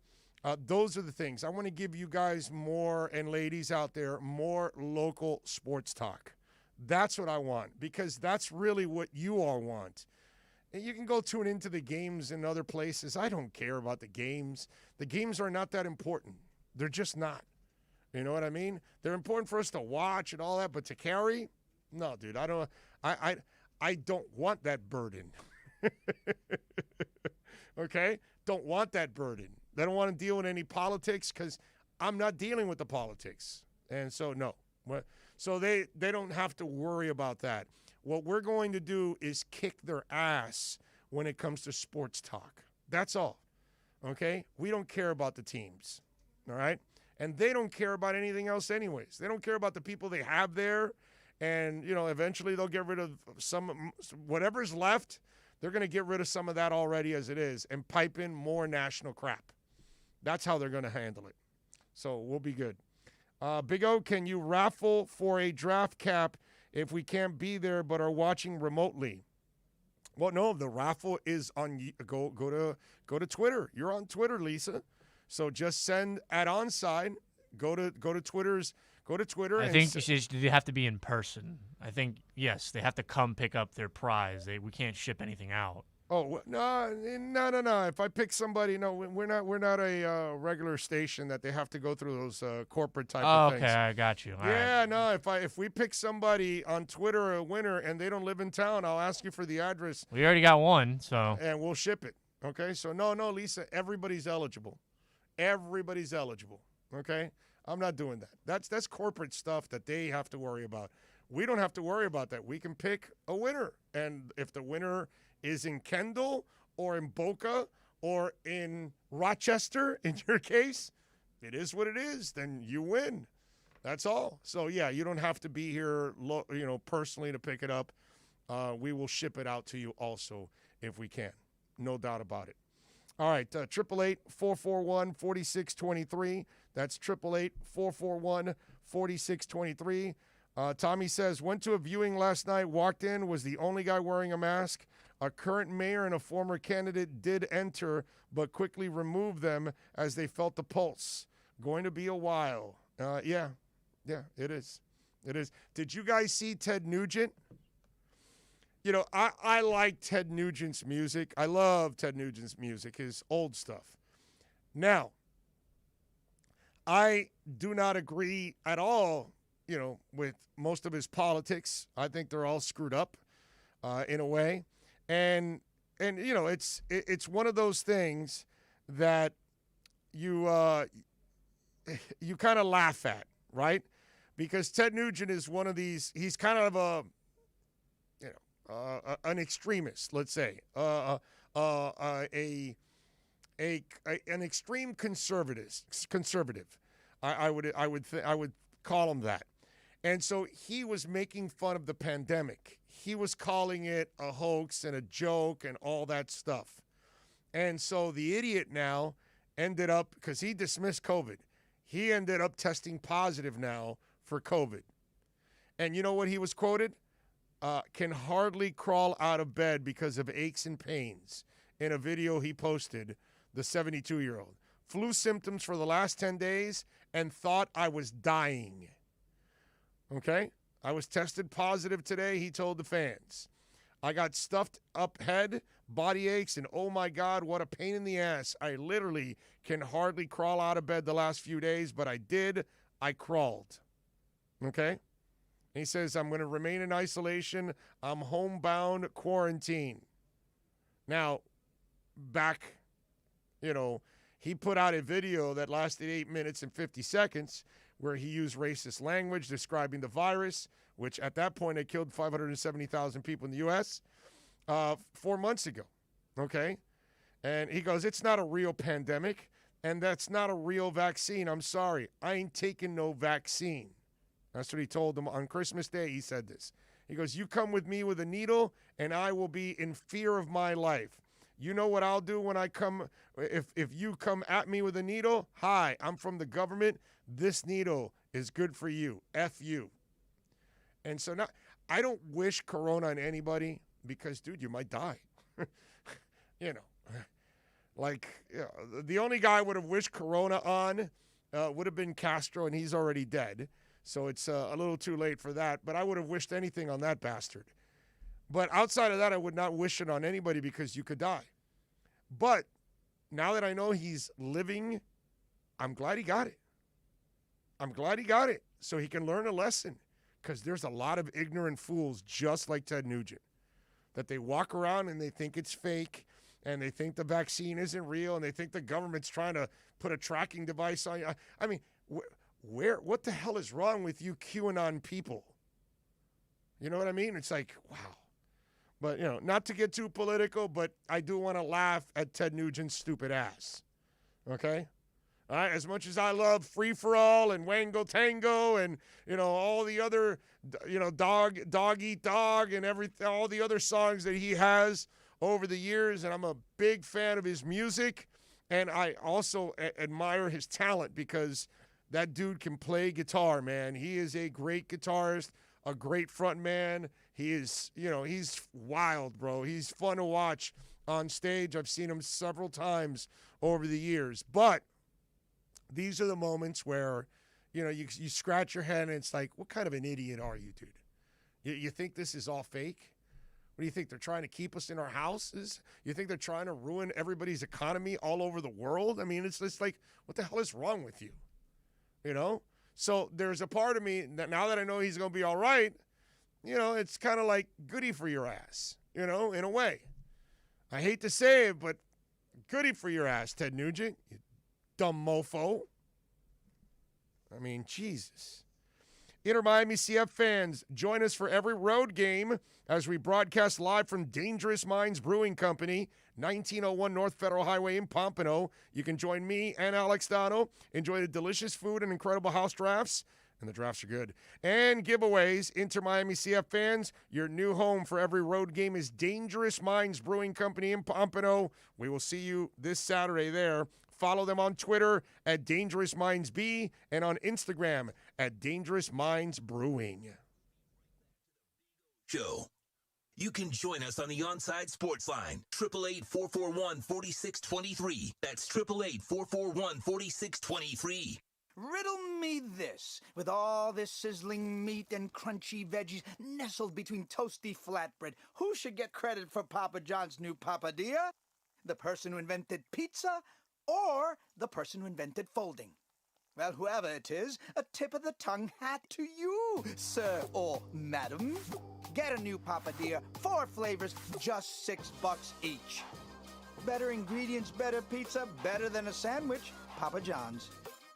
Big O for M&S Air Conditioning. You know, air quality in your home and business is more important than ever. That's why you've got to call M&S Air Conditioning and let them install a high-efficiency polarized air filter in your AC unit. Folks, it attracts, captures, and destroys biological contaminants to improve your air quality. With stellar customer service, answering your call from 7:30 a.m. till 9 o'clock p.m. For more info on high-efficiency air filters and their preventative maintenance plans, visit M&S Air Conditioning at ac-florida.com. At OnsideRadio.com, we chirp all day and night. It's time to do some more chirping with David Dwork at our Chirping the Cats report. The Panthers wrapped up a 2-game set with the Columbus Blue Jackets last night, dominating their visitors from the north during a 5-1 win. 20-year-old goaltender Spencer Knight turned aside 33 shots to become the first ever Panthers goalie to capture a victory in his NHL debut. Newcomer Sam Bennett remained red hot, notching a pair of goals to give him 5 points over his first 3 games with the Cats. Bennett has looked great on a line with Jonathan Huberdeau and Anthony Duclair, and all three have been reaping the benefits on the score sheet. After picking up wins over Columbus on consecutive nights, Florida has the day off today before getting right back at it on Thursday when they kick off a huge 2-game set against the Carolina Hurricanes at BB&T Center. Florida and Carolina are currently tied atop the Central Division standings with 65 points apiece, but the Hurricanes have 2 games in hand on the Panthers. If Florida wants to keep pace in the race for a division crown, these games will be crucially important. Keep up with the latest on the Florida Panthers by subscribing on most platforms by searching Onside Radio, your home for South Florida sports. Every Thursday, NBA fans can catch one of the best basketball shows in the country when Ethan Skolnick and Ira Winderman host Inside the Paint. Listen to 2 of the most knowledgeable and connected reporters in the business. Get year-round insight every Thursday at 10:30 a.m. with Inside the Paint on the home for hardcore basketball fans. Big news, Miami fans! Body Armor is proud to be the new official sports drink of Major League Soccer and Inter Miami CF. It doesn't matter if you're a player or a fan, Body Armor sports drink will hydrate you with potassium-packed electrolytes, antioxidants, and no artificial sweeteners, flavors, or dyes. Whether you're at home or in the starting lineup, Body Armor sports drink will hydrate you from kickoff to the final whistle. Body Armor, now the official sports drink of Inter Miami CF, available at your local Publix. If you missed Man of the Match with Alex Dono, you missed. I think we need to normalize the nickname Dick again. There used to be a lot of dicks. Now, people think about the male anatomy. I don't know why we can't use Dick as a nick. There was something the strong, silent type would have the name Dick. Yeah, sure, it was a nickname for Richard, but Richards now will just go by Rich or Richard. Like, nobody goes by Dick anymore. I think we need to normalize Dick. Man of the Match with Alex Dono from 3 p.m. to 6 p.m.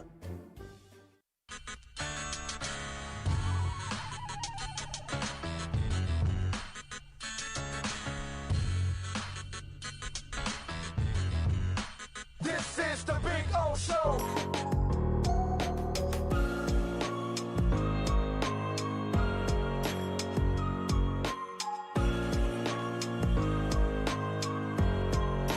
All righty, welcome back.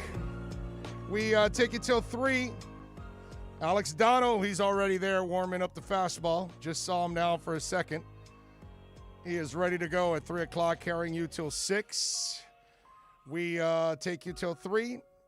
Tito Benash driving the program. Good job by the Panthers last night, 5-1. Good job by Brett from Caneswear. Brett Gittleman, as always, he'll be joining us every week out here and bringing some prizes. Remember, send us a tweet at Onside Radio and tell us that you want to win. hat. You want to win a Inter Miami towel. There you go. It's a beautiful towel. Or we got the soccer ball, baby. Oh, this thing is sweet. You know what I got to do to keep this thing away from Dono? Like, Dono's going to want this thing. I guarantee you. He's going, hey, bro, why are we giving this away? Give it to me. I want it. So I got to try to stash this from Dono. So make sure you send in at Onside Radio your chance to win. So we'll have a little fun with that. All right, let's see what we got. 888-441-4623. The text line, 844-416-8123. Ian Cummings is going to join us at 1:34. So we'll talk a little NFL draft with him. I'm sorry, Clay Ferraro. I don't know why I did that. Clay Ferraro is going to join us at 1:34. I don't know why I did that. But anyway, Clay Ferraro will join us at 1:34 to have a little fun, and we'll talk all local sports with him. David Dwork will join us at 2:34 to get our Panthers report. Let's see. Happy Wednesday, Big O. I was listening to WIP in Philadelphia yesterday. Ross Tucker was on, and he said Dolphins are idiots for giving up first-round picks next year to the Eagles. He calls Dolphins another idiot for thinking that they move out of 6. Is Ross Tucker just a clown? NFL insider, G from Pennsylvania. No, I like Ross. He's probably wrong. That's all. But, hey, man, he's entitled to his opinion if he wants. I think what the Dolphins have done has been fantastic. Again, when you know how to draft, you'll be fine. Got my second vaccine yesterday. Flu-like symptoms now, but recovering in bed, listening to the Big O. Life is good. Thanks, brother. There you go. Good for you that you got the vaccine. The general manager today for the Miami Dolphins did address the Meteors, and he had some interesting comments. He said, "We're not afraid to make picks. We have great confidence that this coaching staff has shown that we can develop players and get the best out of them." Dolphins GM Chris Greer said, "We're looking for the right type of guys who love to work because we know that those guys can get better." And we were just talking about this earlier with Brett. Didn't he find Van Ginkel in the 5th round? Right? So didn't he find X in the 2nd round? It doesn't always have to be the top pick in the draft, the first 3 or 4 or 5 picks. Yeah, you should hit on that more often than not, but you got to learn how to draft all throughout the draft. You got to be able to find Preston Williams undrafted. You got to be able to get Seiler in from off of somebody else's, team. All these kind of things that you do. The Seiler kid is amazing. He's a hell of a player. So if you know how to find talent, you'll find it early in the draft, in the middle of the draft, at the end of the draft, after the draft. You'll find it off somebody else's practice squad. That's how you're supposed to do these kind of things. And what maybe my man Ross Tucker has not done his homework and has not noticed those kind of things. So while so many people are hung up, no, you've got to be at 4. You need to be at 3 because you've got to get this player. That one player is not the end-all, be-all if you know how to draft. If you know how to draft, then you'll be fine. You'll figure it out. You're not going to hit on every pick. We all know that. But it looks like now they're hitting more often than not on their picks, now that this man is completely in charge. It looks like they're hitting on their drafts. Their trades more often than not with this front office. It looks like they're finding guys off of other people's practice squads. It looks like they're signing street free agents and finding different kind of talent to help the team out. So, patience. Oh, you know what? You don't even need patience. In your second year, you won 10 games. You don't need any more patience, Dolphin fans. It's here. The rebuild has been fast-forwarded. It's been steroid-driven. Not literally, but you know what I mean. Okay? I just, whatever, man. I've been battling this for a while now. The negativity that's out there, the ignorance that's out there, the lack of education that's out there, the overreaction that's out there. Been battling all of that. And, people will eventually see that this guy knows what the hell he's doing. That's why he found the coach and he found the quarterback, he found personnel guys, and he's turned it around in 2 years. When you're coming in, no one is a starter in April. That's why you always see those guys that have a huge second-year jump. Mention Van Ginkel and Gesicki. With all those guys, you preach patience, is what Chris Greer said. Talking on Tua, he's healthy now. He's going to take the next step. The kid has been a winner everywhere he's been. I'm really excited for him, and I'm 1,000% with the coach. And I've been saying that also here, that you're going to have a whole bunch of people that are going to, freak out, and they're going to go, wow, how come we didn't see this last year? Well, he was coming off a hip injury, dude. He was recovering. He was rehabbing. He had no football offseason. Give him a break. Understand. Have some common sense, okay? Don't just smoke the sense. Have the common sense. Okay? Pretty simple. Those are things that I can't understand, okay? Those are the things that I can't understand. The people that, and now with Ross or outsiders, this is why local sports talk is so important, because Toast is around the Dolphins and the Canes and the Marlins and the Heat and the Panthers and Inter Miami and FIU and FAU and UM and everything else, because he's following it all. And so is Kai. And so am I. So is Dono. So is Juan on the weekends. You know what I mean? That's what it's all about. The people that you listen to are the people that actually watch all the games locally. That's what we want this station to be. So that way, you don't have to turn on some clown show on 560 and they're piping in some idiot that's in New York or in California and he doesn't know jack about this team. Right? I mean, all you got to do is turn on the turd with Colin Cowherd. And you'll hear him just say stupid-ass stuff because he doesn't watch any of the local teams. What was it last year? He said Bam with no shooters or something like that. He was telling Joy. And I was like, what? They have no shooters? What Heat team are you watching? That kind of stuff. Why you get that? Because you get guys that don't watch the Heat. And that's what you're going to get on this station. People that actually watch the Heat. People that actually cover the Heat. Like Ethan Skolnick, like Ira Winderman. Guys you can exclusively hear here. That's what it's all about. Omar Kelly, myself, Alex Dono. You got a lot of people with experience and actually watch what's going on. That's what you guys need. That's what we're trying to provide here. So you don't have to rely on all the garbage that's out there. And listen, they got a couple of fine people left working in those places. Unfortunately, they got no support. That's why they're doing something stupid like virtual. Hell, are they even in studio still? Are they still doing remotely the shows over there? Tito? Is that what they have them doing over there in those places? Are they still doing remote shows? Or are they actually in studio? No? I have no clue, actually. Yeah, me neither. I don't know what the hell. I mean, I wouldn't have known that they were ripping Ira and Ethan if it wasn't for you guys. Hey, they're ripping Ira and Ethan, and this and that. I was like, really? Wow. Okay. All right. Sure. Let's see. Are you going to play the press conference? You know what? Maybe I'll do that tomorrow. Maybe I'll play the entire press conference tomorrow.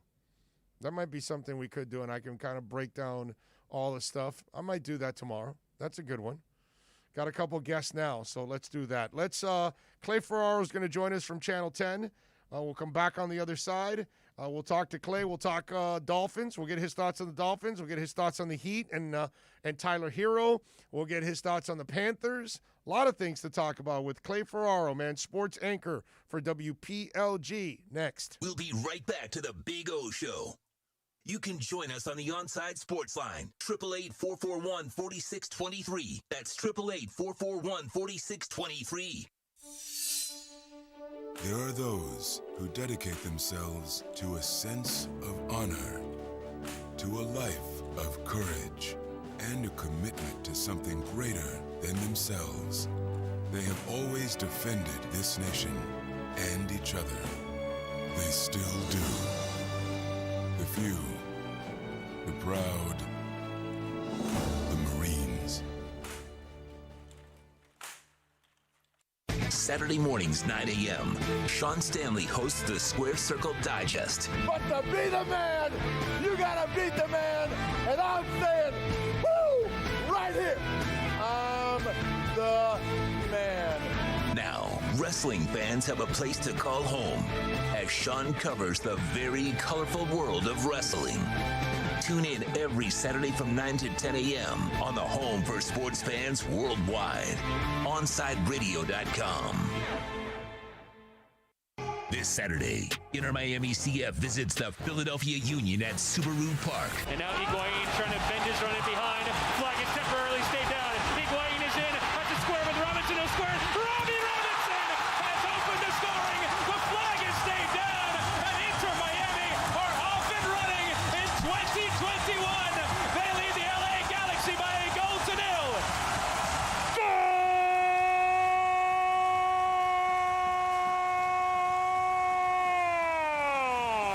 Join OnsideRadio.com as we broadcast live from Dangerous Minds Brewing Company in Pompano. Our pregame broadcast watch party starts at 7 p.m. Game time is 8 p.m. Listen to all the games by going to our website at OnsideRadio.com and download any of our apps. Follow Inter Miami CF all year long on your home for football. OnsideRadio.com.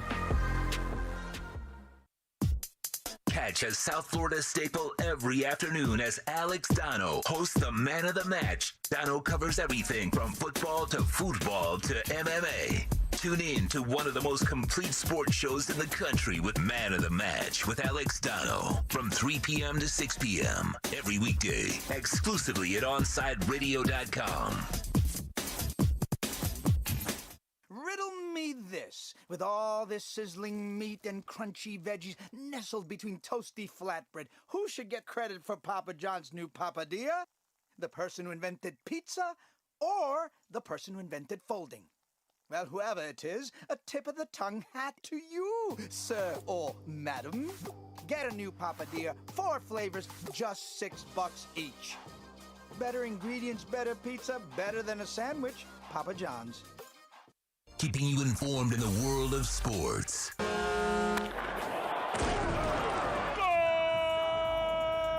With an OnsideRadio.com sports update.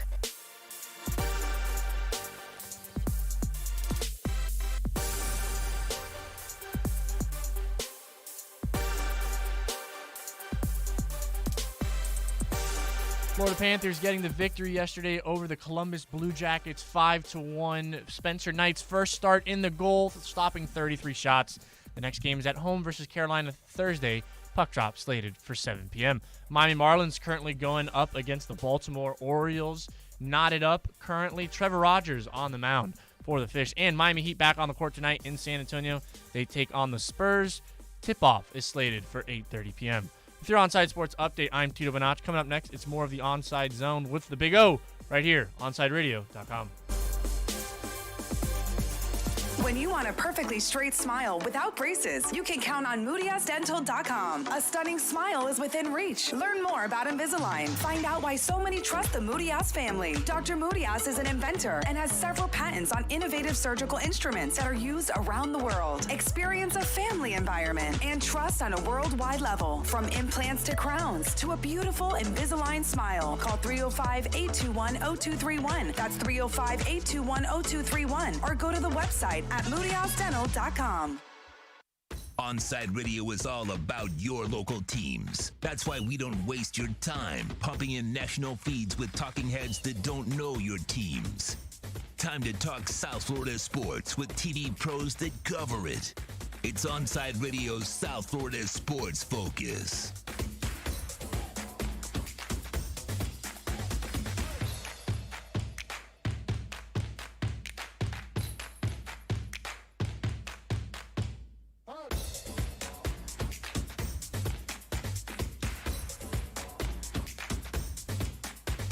All righty.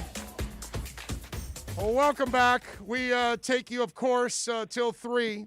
And if you want to get in, we'll take your phone calls and your texts later on. But now we are going to talk to the man, the myth, the legend that is Clay Ferraro from WPLG Sports Anchor. Follow him on Twitter like I and many others do at Clay WPLG. Clay, good afternoon, sir. How are you doing? Oh, we're 8 days away, my man. I'm doing great. How are you? Very good, my brother. Very good.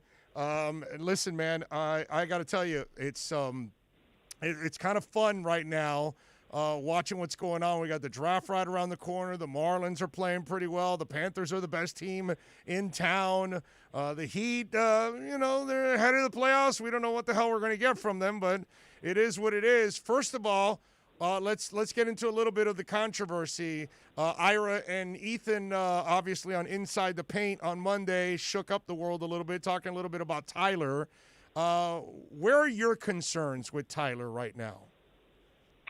Well, the fact that he hasn't taken a leap in this season. And, I think there's always nuance in this. And unfortunately, the hot take stuff is what sells, and the truth is often in the middle. And the reality is that for where he was drafted, Tyler Hero has been really good value and a good player, a very good player, and especially in the bubble last year.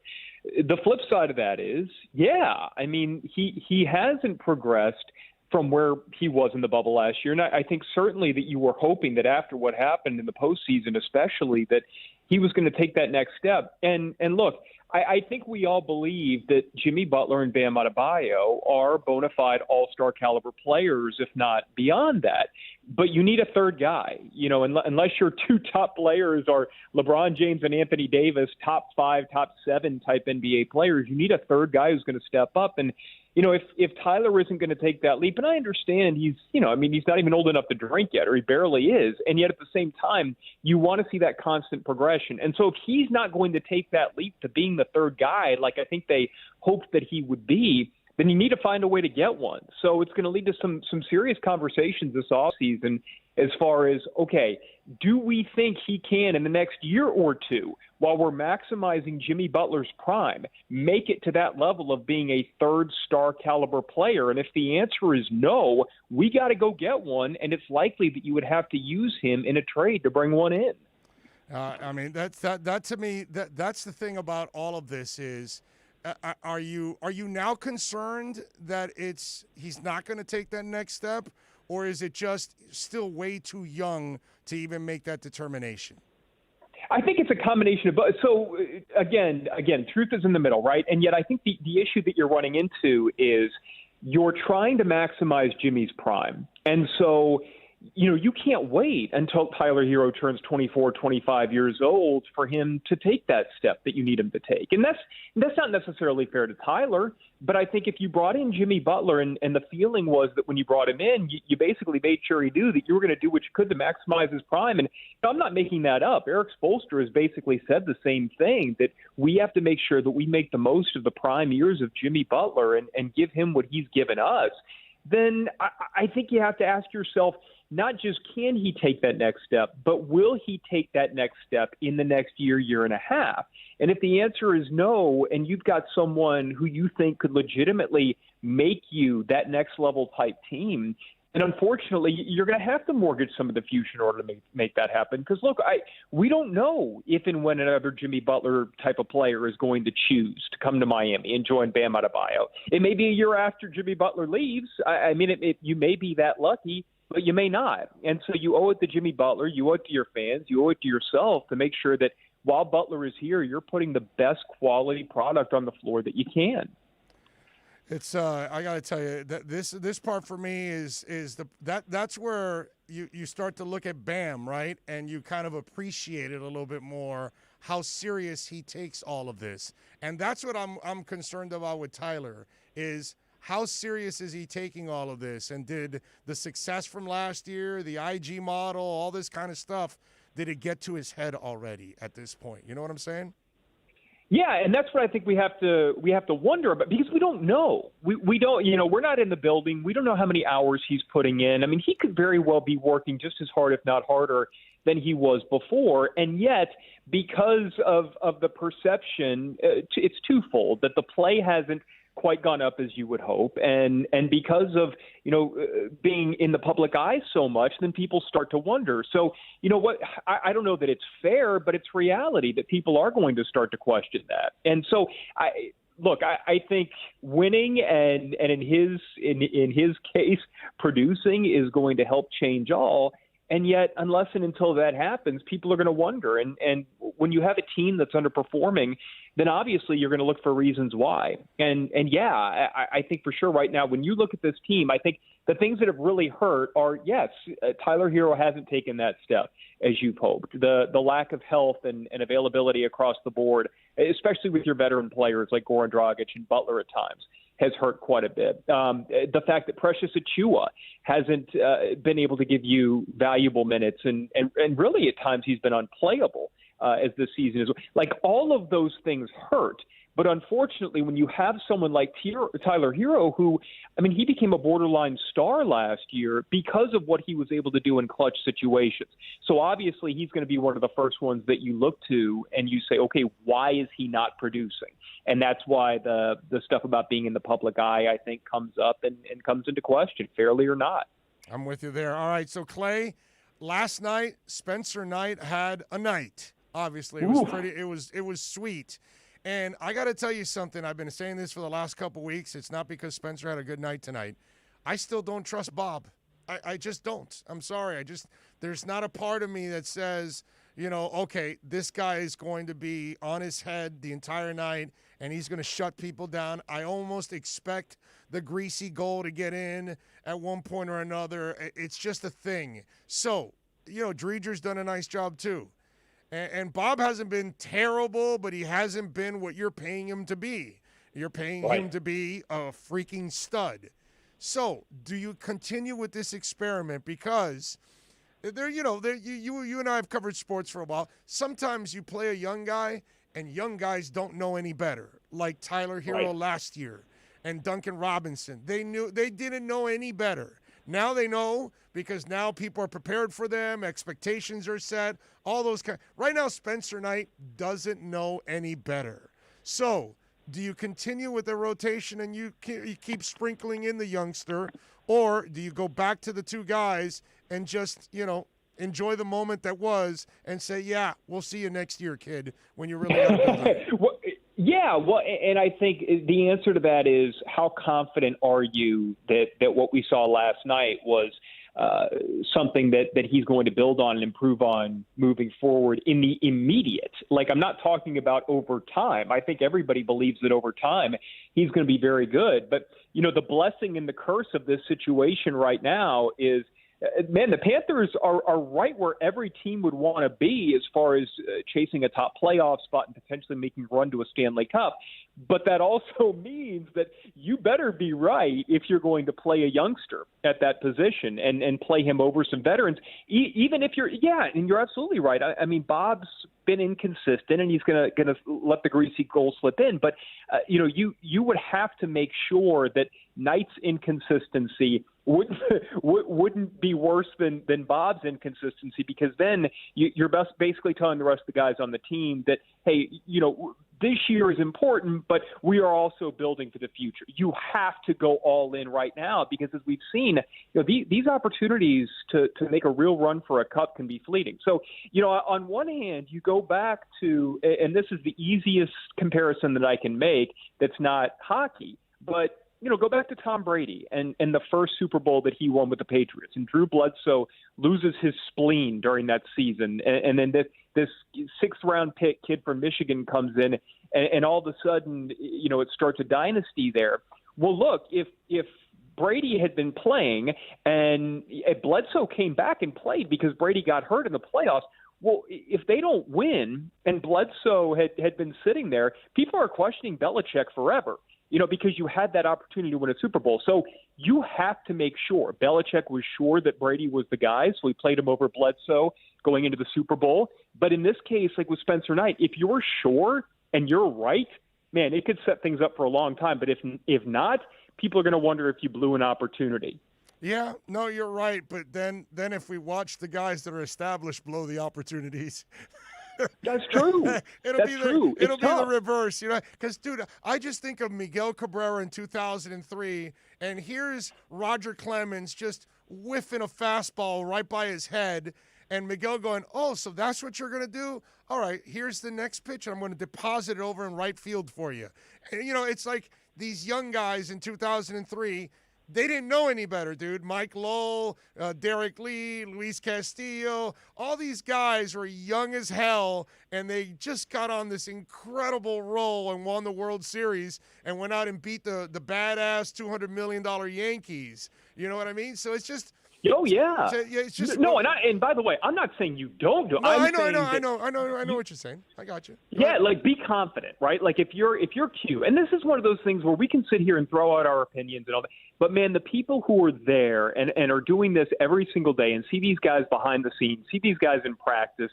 Like, I mean, if Knight has something to him, right, and he's stopping these guys in practice, and, you know, you feel so good about his development and the fact that, yeah, maybe he's going to let through a few goals because he's young, but that ultimately by the end of this year, let me put it this way.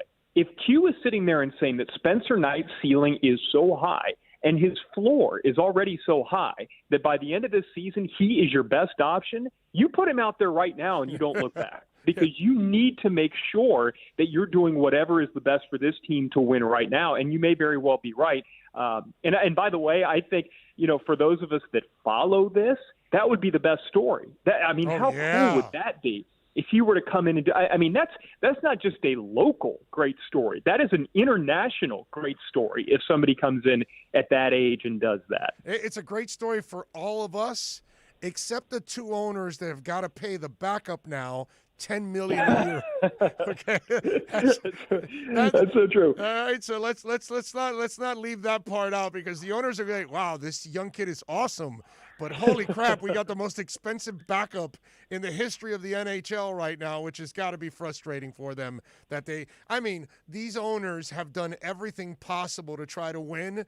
They're ultimately committed to this. They spend money. They say, hey, we need that goal. Go ahead, go get them. We'll pay him. Yeah. And you know, God bless him, dude. I mean, Viola and Sifu deserve a couple of breaks here, man, because since they took over, you know, they brought in a great general manager that didn't get it done in Dale Talon, but then they made the tough decision of letting him go and bring in Zito. And, you know, the rest is history. And they've always been able to, you know, they signed their young guys to long-term contracts. I mean, Panther ownership is unquestioned. They are committed to winning. That's the beauty. Oh yeah, and look, I think if you win big, I don't know how much they'll even care writing a check to a backup goalie, right? Like for them, you're hoisting the cup. Like you'll ask questions later, and you know, I think if that were to happen, then you look at Bob, and the one thing that I do know about Bob is that he is viewed around the league and within that locker room as somebody who is a great mentor and somebody who works hard and does all the right things. Now, if you're not winning big, and if you're not winning, then yeah, ownership is going to be like, look, I'm not paying some guy to be really studious. You know, I'm not paying somebody to be a really good mentor for the future. But if you do, then you can look and say, okay, well, you know what? This was kind of collateral cost for winning and winning big and helping a young superstar goalie of the future come into his own. I'm with you there. All right. Remember, you can follow Clay on Twitter at ClayWPLG. Clay, you heard Chris Greer today. Not that he said a lot, but he did make some bold statements. In other words, like kind of, you know, that hey, we're not afraid to make the draft picks. We're a confident group about what we're looking for and what we need and those kind of things. I'm kind of paraphrasing, but your thoughts on what you heard from the GM? Well, I think this time of year, you're making calls all around because you want to know what happens when you're on the clock. You want to know what other teams are interested in, what it's going to cost to move up, what it's going to cost to move back. And obviously the Dolphins, I don't see them moving up from 6. And yet if hey, there were something to present itself, then maybe they would. But, you know, the stuff that came out yesterday from Ian Rappaport about them calling around and looking to move back again, what I took out of that is, man, everybody's calling everybody right now. And I think they want to know when they're on the clock that, okay, well, such and such team, Carolina at 8, if for whatever reason Justin Fields slips through the cracks or Trey Lance is there, then, you know, they'll know that, hey, we can move back 2 spots. And if the top 2 guys on our board are still available and Carolina wants to move up from 8, then we're going to get one of our top 2 guys by just jumping back a couple of picks and maybe picking up an extra pick. So, you know, what I heard from Chris Greer today was pretty much what you would expect to hear. That, yeah, I mean, they're sitting there at 6 and they know there's some elite players that are going to be available to them. But it's also malpractice if you're not making the calls and you don't know what it's going to take to move up, or you don't know what you can get for moving back. So, I wasn't expecting a lot. We got a lot of generalities, and that's how Chris Greer and Brian Flores like it. They don't want to tip their hand, but I do like that they're open to doing whatever it takes. I'm with you there. So we're a week away, a little over. What do you want at 6 now? Where are you at now? I mean, Pitts or Chase. Okay. I'm still in that boat, and I just because I think I don't know if you ever read Bob McGinn's stuff from The Athletic, but he's probably my favorite draft guy. And what he does is he compiles a whole vast array of analyses from different scouts, and just the feeling of how far and away, how far ahead Pitts and Chase are when it comes to the weapons in this draft from everybody else behind them, and the scouts' opinions on that. And I did hear a great comparison that I hadn't heard before for Jamar Chase, and it just made perfect sense to me. Sterling Sharp, and somebody who I don't know is quite as appreciated nowadays because his career was cut short because of a neck injury. But, man, you get somebody like that who can do literally anything in your offense, and all of a sudden the face of it changes. And then, you keep hearing this in reference to Kyle Pitts, but Travis Kelce. And just envision, if you're sitting there and you watch the Kansas City Chiefs or you watch the old Green Bay Packers, just what adding a Sterling Sharp or a Travis Kelce could do for Tua Tagovailoa. And I know there are cases to be made all across the board, but I still feel like you got to make sure that you know what Tua is at the end of this year, and to do that, you need to give him more weapons. And those two guys, either one of them at 6, I think you got to feel really good going into camp. Follow him on Twitter at ClayWPLG and catch his work there at Channel 10. He is Clay Ferraro. Clay, as always, my brother, good stuff. Always appreciate you taking some time, man. Of course, my man. Take care. You got it. There you go, Clay Ferraro, man. Good stuff. All right, let's take a break. We'll come back. Hour number 3 is coming up next. We'll be right back to the Big O Show. You can join us on the Onside Sports Line, 888-441-4623. That's 888-441-4623. For over 20 years, Mr. Glass has been committed to the safety and satisfaction of our clients. Our products are the culmination of innovative engineering, aesthetic appeal, and the highest levels of quality. Through our legacy, Mr. Glass strives to impart the true meaning of quality, service, and sustainability to new generations. Reputation, experience, and trust is why clients choose Mr. Glass. Live the future now. Locate a dealer near you today. If you missed NBA insider Ira Winderman and the Acura of Pembroke Pines Miami Heat report, you missed this. And the Heat have have held on to Duncan Robinson and Tyler Hero. Obviously, we know that the organization is very fond of both these players. What is the organization's vision for what these two guys can become? Now, last night was so encouraging with both of them, but I also tempered it with this. I'm not so sure going forward that the two aren't anything more, not that there's anything wrong with it, than supporting pieces. The Acura of Pembroke Pines Miami Heat report with NBA insider Ira Winderman, exclusively at OnsideRadio.com. When you're tired of watching the sun damage your furniture or raise your electric bill, it's time to do what we did here at OnsideRadio.com studio. Call A Shade Above Window Fashions in Davie and Sunrise. A Shade Above Window Fashions has a great selection of blackout shades to choose from. We can almost create a complete blackout for your bedroom or media room. Call them at 954-434-4774. That's 954-434-4774. Love the space you live in. A Shade Above Window Fashion. At Baptist Health, we are ready. To serve, to treat, to safely proceed with your procedure. We're ready for ER visits and office visits with skilled surgeons, advanced medicine, and multidisciplinary teams. We're ready for new arrivals and new recoveries. We are ready. We're ready to diagnose, treat, and manage anything that comes our way. With exceptional care and comfort. With the same preparedness and compassion you've come to expect from Baptist Health. And we are ready. We're ready. We're ready to care for you. Can I get a captain? Captain and what? Captain and Ginger. I can't hear you. Captain and Ginger. He was a Captain and Ginger. Captain and Ginger. He was a Captain and Ginger. Captain Morgan, official partner of Major League Soccer. Hey, it's Big O for EJD Construction, your custom home builder, additions and home remodeling. Our lives have changed. We're making our homes more of an oasis. Call the right place. Call the right people. Eric at EJD Construction for over 16 years. A-rated member of Angie's List and the Better Business Bureau. 305-433-4843. That's 305-433-4843 for EJDConstruction.com. Baseball fans will go deep into the count with Alex Aguirre and Christian Chase. Catch the show that talks Marlins and all the big stories in the major leagues. Saturday at 8 a.m., exclusively at OnsideRadio.com.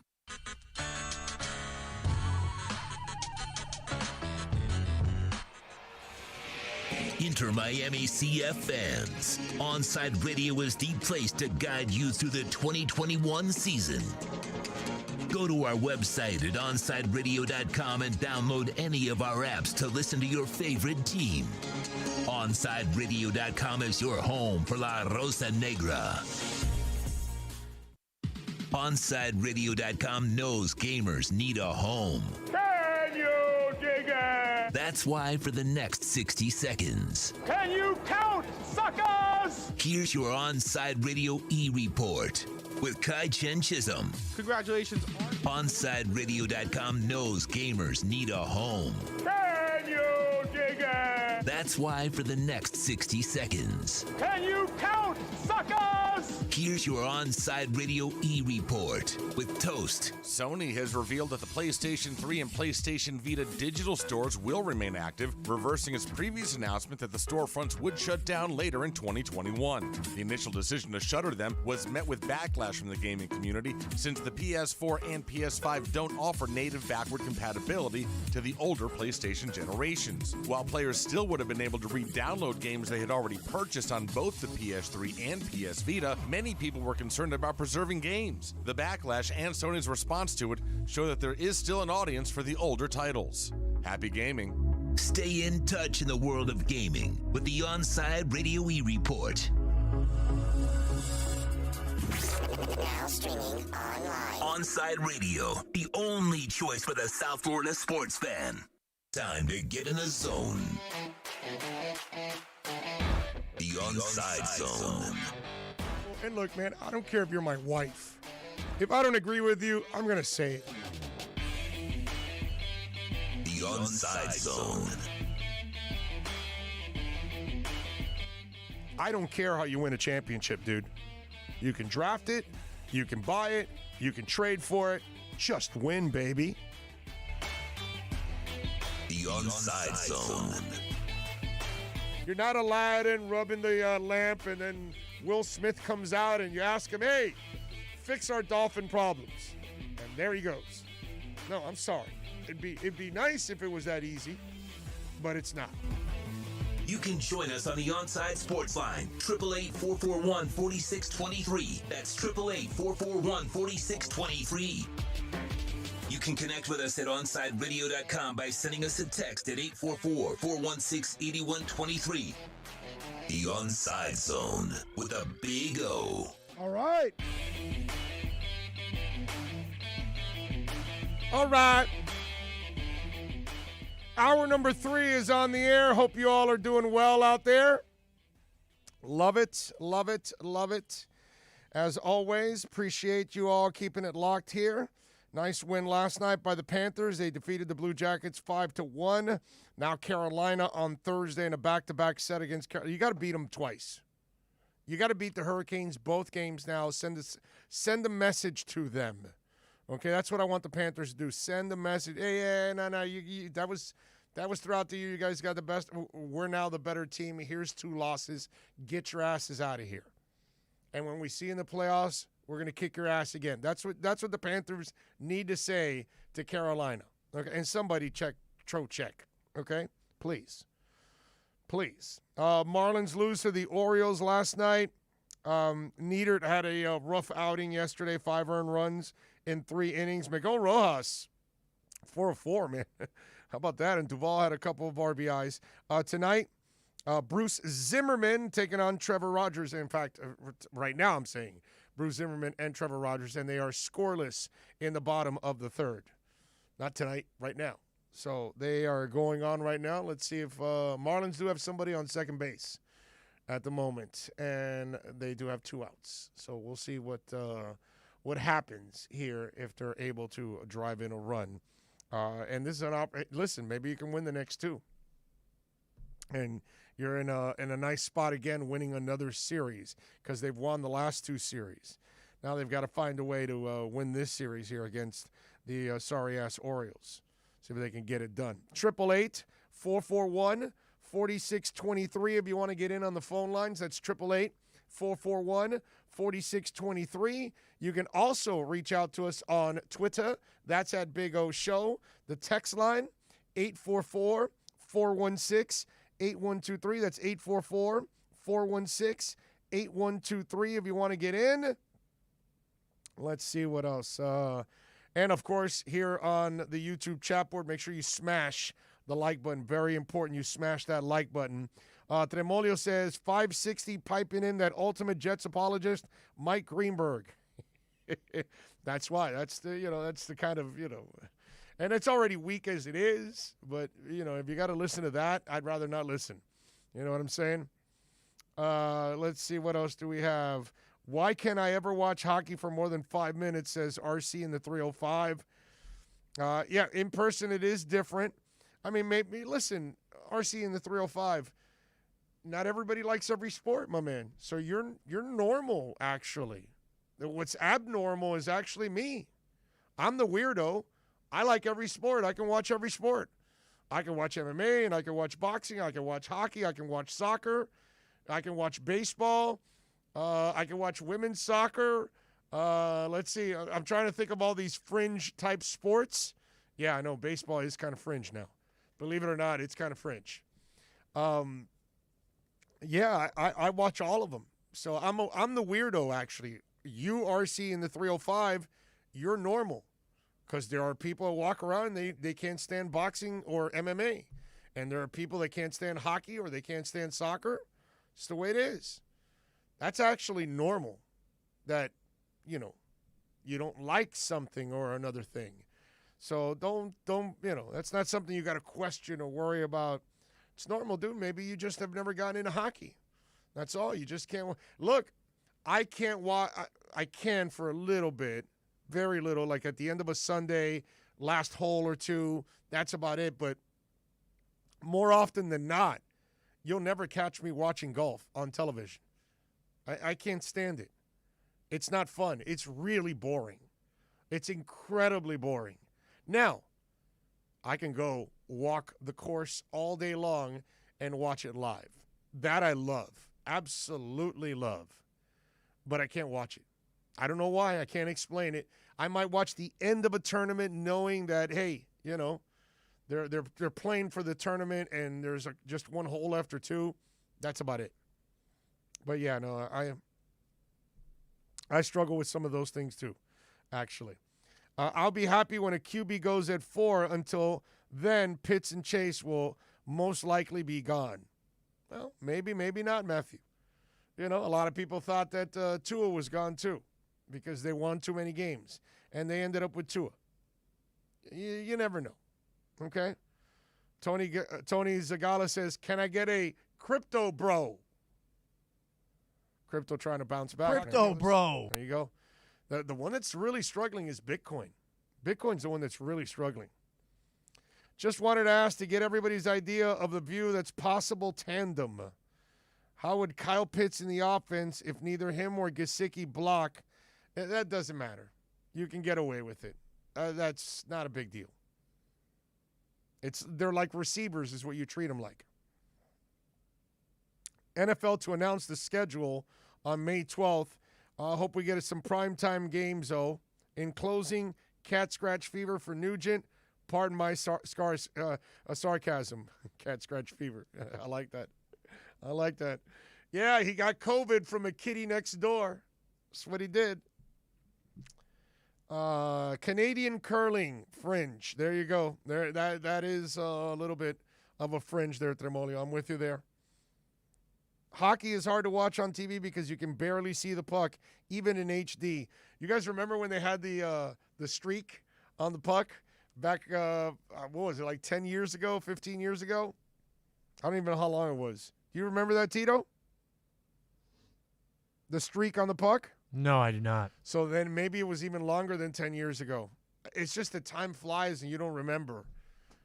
Look it up for me on the Google.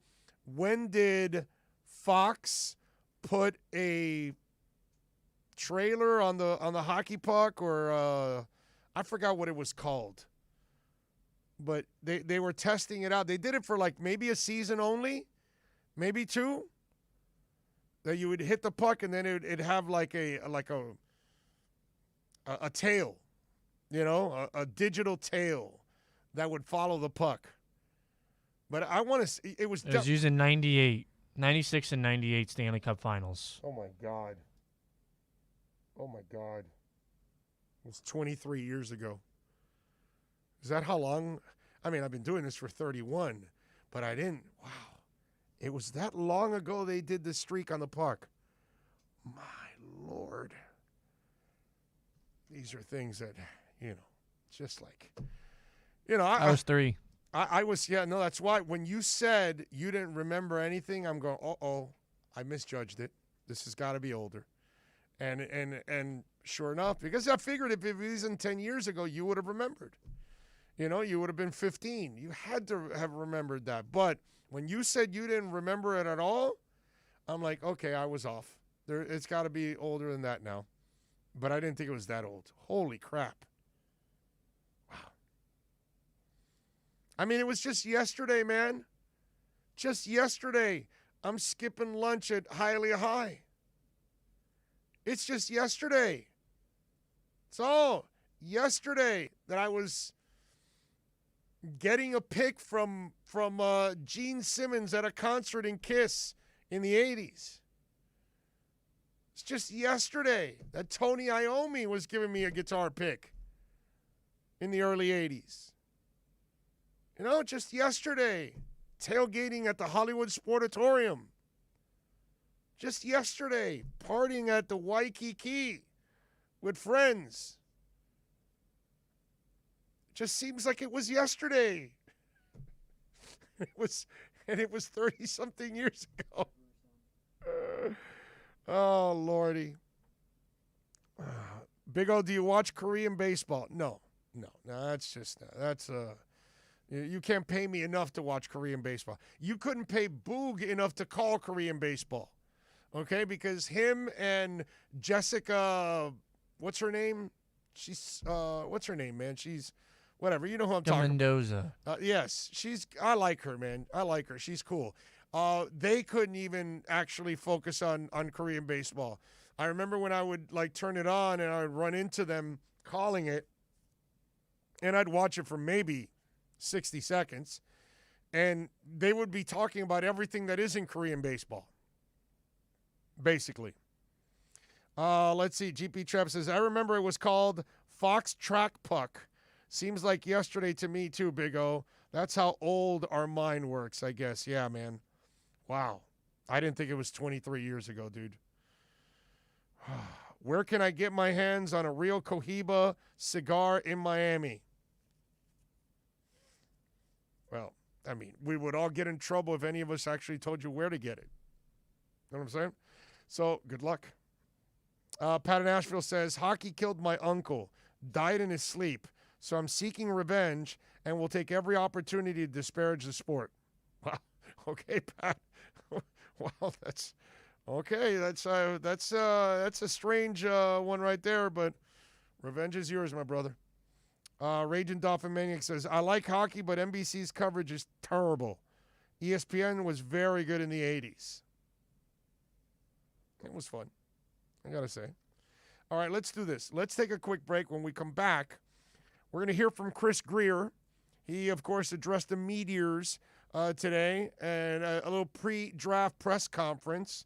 Let's get his reaction to some of the questions out there, and you'll get my thoughts on some of those. Don't forget that every Monday, heated NBA fans can catch the best hour of basketball talk when Ethan Skolnick and Ira Winderman host the Pallet Rack City Inside the Paint show. Listen to two of the most knowledgeable and connected reporters in the biz. Get year-round insight every Monday from 10 to 11 a.m. with Inside the Paint on the home for hardcore basketball fans, OnsideRadio.com. We'll be right back to the Big O Show. You can join us on the Onside Sports Line, 888-441-4623. That's 888-441-4623. Fish fans, time to reel in the latest news in baseball with OnsideRadio.com's Marlins Minute.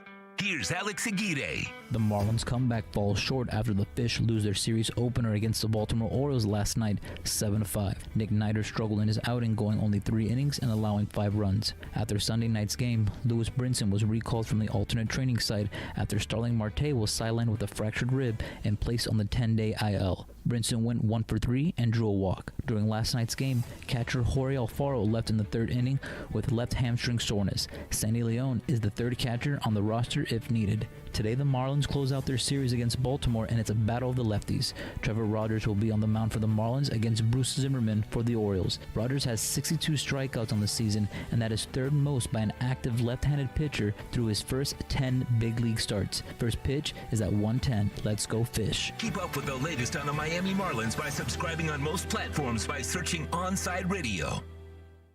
If you're a Miami sports fan, then there's only one store to go to, and that's Caneswear at Miami Fanwear in Davie. They're your one-stop shop for all your inner Miami CF, Canes, Dolphins, Panthers, and Marlins merchandise. They have hats, t-shirts, game day jerseys, and so much more. Located at 2511 South University Drive in Davie, and open 24/7 online at caneswear.com or innermiamiwear.com. Call them at 954-835-5597. Caneswear, the spot where inner Miami and all Miami sports fans shop.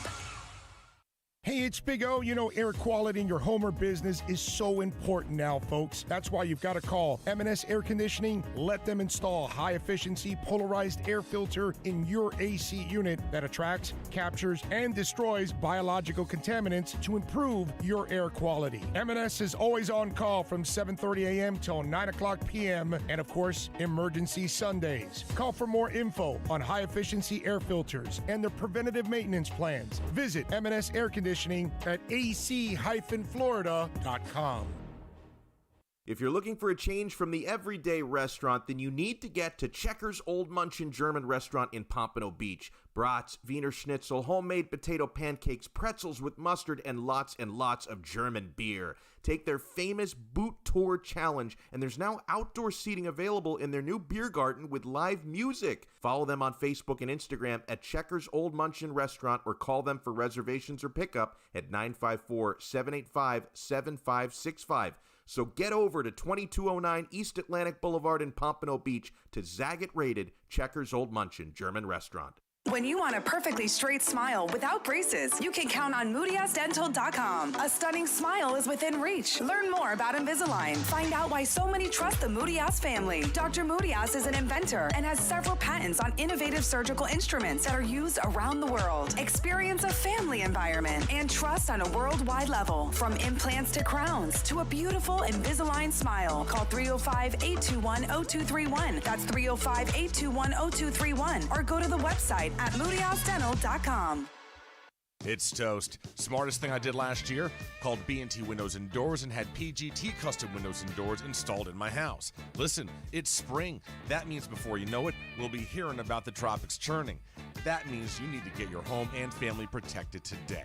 Call B&T right now and they'll get you installed ASAP with the best in the business, PGT Custom Windows and Doors. 954-233-0126 or bntwindowsanddoors.com. And P.S. Tell them you heard about them on Onside Radio.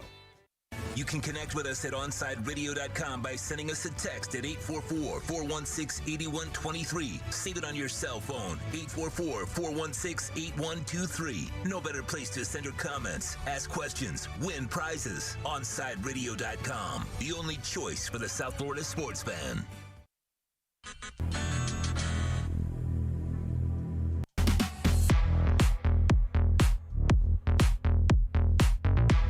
Hey, don't forget, They love it when I turn up the bass. Send us a tweet, baby. All right, at Onside Radio, we're giving away Caneswear. The great people at Caneswear, they're coming in every Wednesday with gifts. We got a couple of Dolphin draft hats. We got a beautiful Inter Miami soccer ball. We got a towel, an Inter Miami towel also. So we're giving those away. You got to send us a tweet and tell us why you want to win there at Onside Radio, at Onside Radio. So follow us there on Twitter. Send us you can send us a tweet. You can send us a DM. We'll find it either way. I had Onside Radio, not at Big O Show, not my Twitter page, okay? It's not. It's at Onside Radio. That's the one that you got to send it to. And follow at Onside Radio, too, on Twitter. All right. Chris Greer addressed the Meteors today. And there's a lot of different questions that the media wanted to ask. Obviously, a story that's going out is will Miami trade out of the number 6 pick in the draft?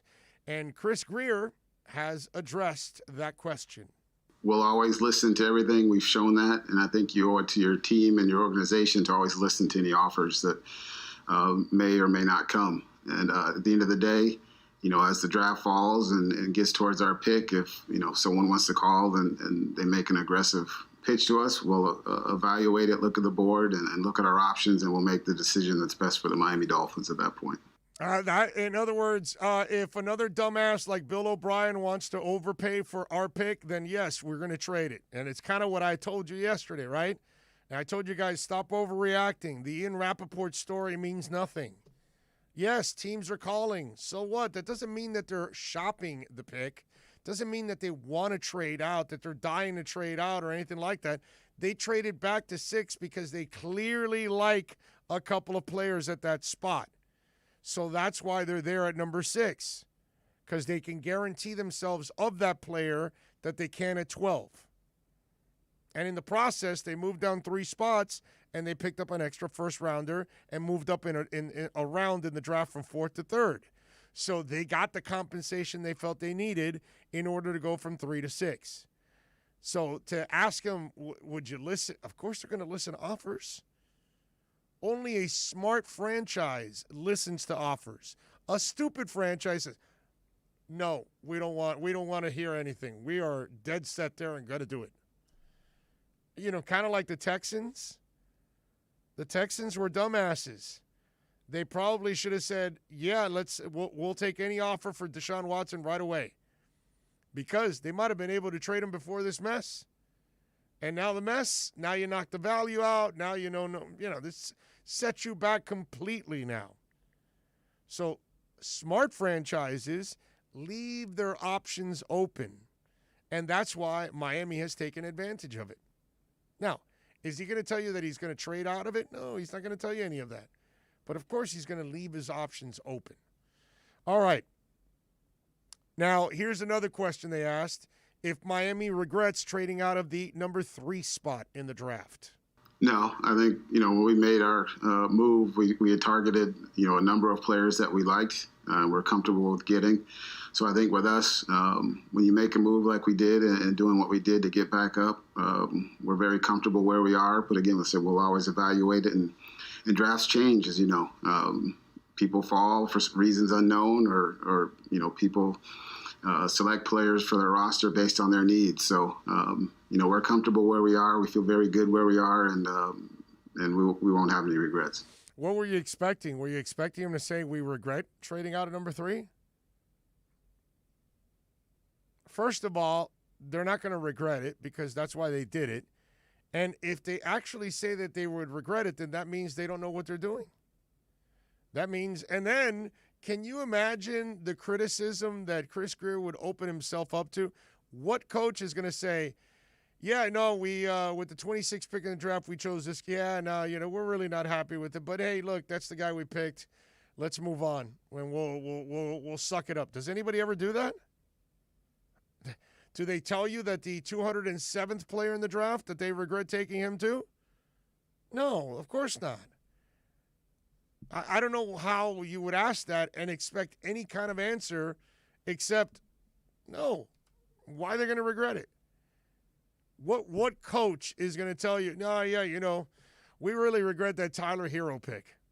You think the Heat's going to say that even if they ever did, which they don't? I'm just throwing it out there. Yeah, that Precious, yeah, well, we settled on Precious. What the hell? We really wanted another guy, but we were running out of time, and so we just, picked a name out of the hat, and it was Precious. Are you expecting that too? All right, and then obviously players have opted not to work out. So Chris Greer was asked about that. 2020 is such a unique year, with the pandemic, and all players have reasons for opting out, and I don't think it's right for us to hold it against any player, whether it's family or we don't know all the circumstances, until you get to this point. You talk to players, but a lot of players opted out. You also have schools that. Some schools played 4 games, some played 10, you know what I mean? So for us to sit here and judge players on opt-outs for their reasons why, it's unfair, and I think it's unrealistic. There you go. And again, he's not going to sound like the old man get off my lawn deal and say, well, I can't stand it that these guys didn't work out. What are they, selfish? Don't they know that this is their livelihood and everything's on the line? This is a weird year, man. This is one of those years where we'll never have another off season like this again.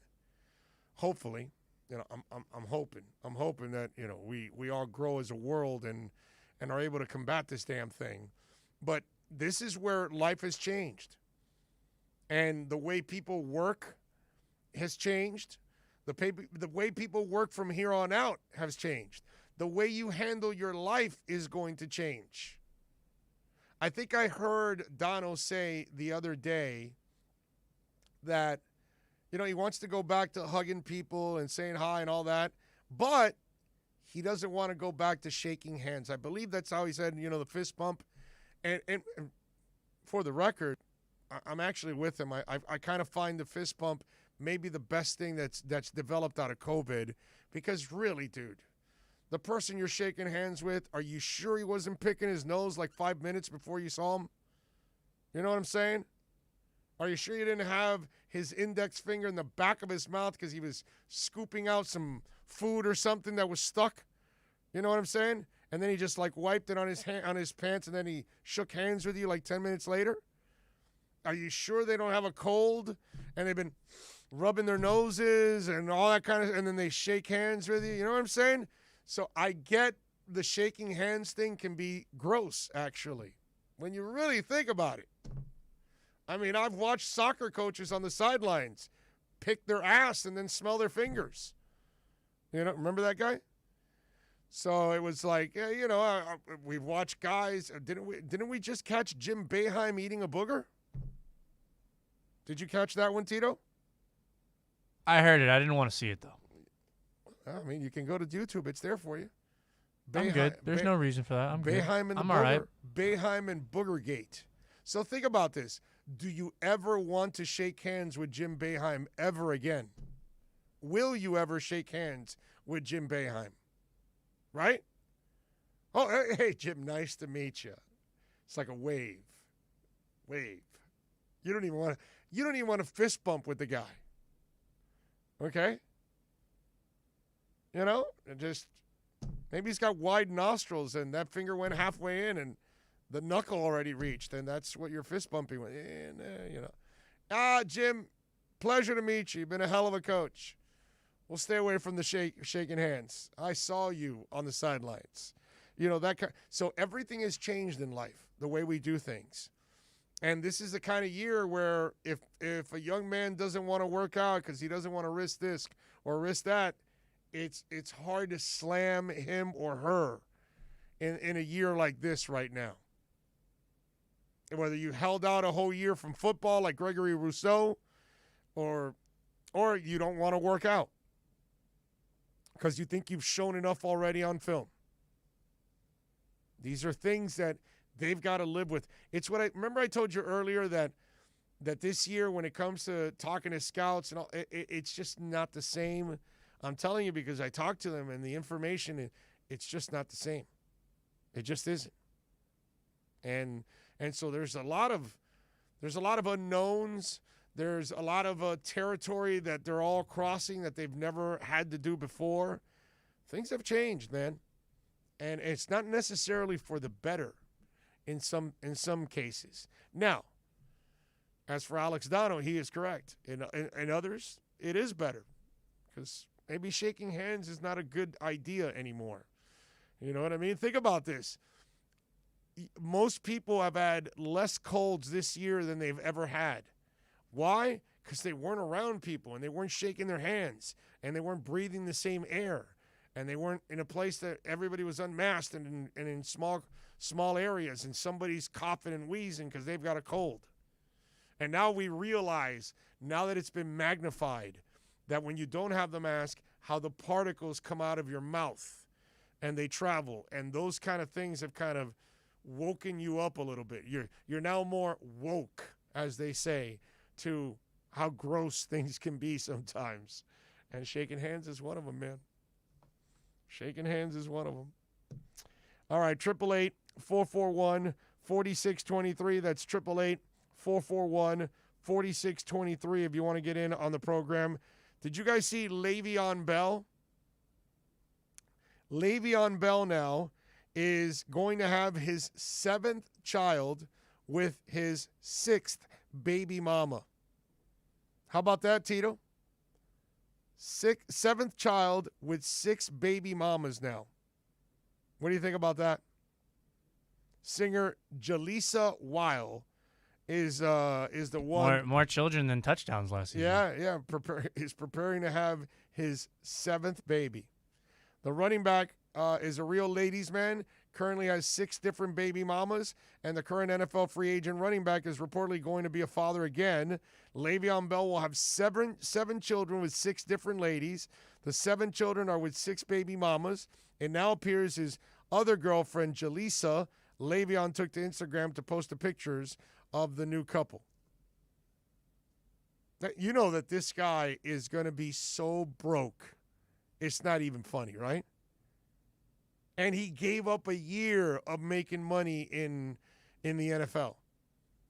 I mean, you think about it. If you can't keep your pecker on lockdown, then this is going to be a problem for you.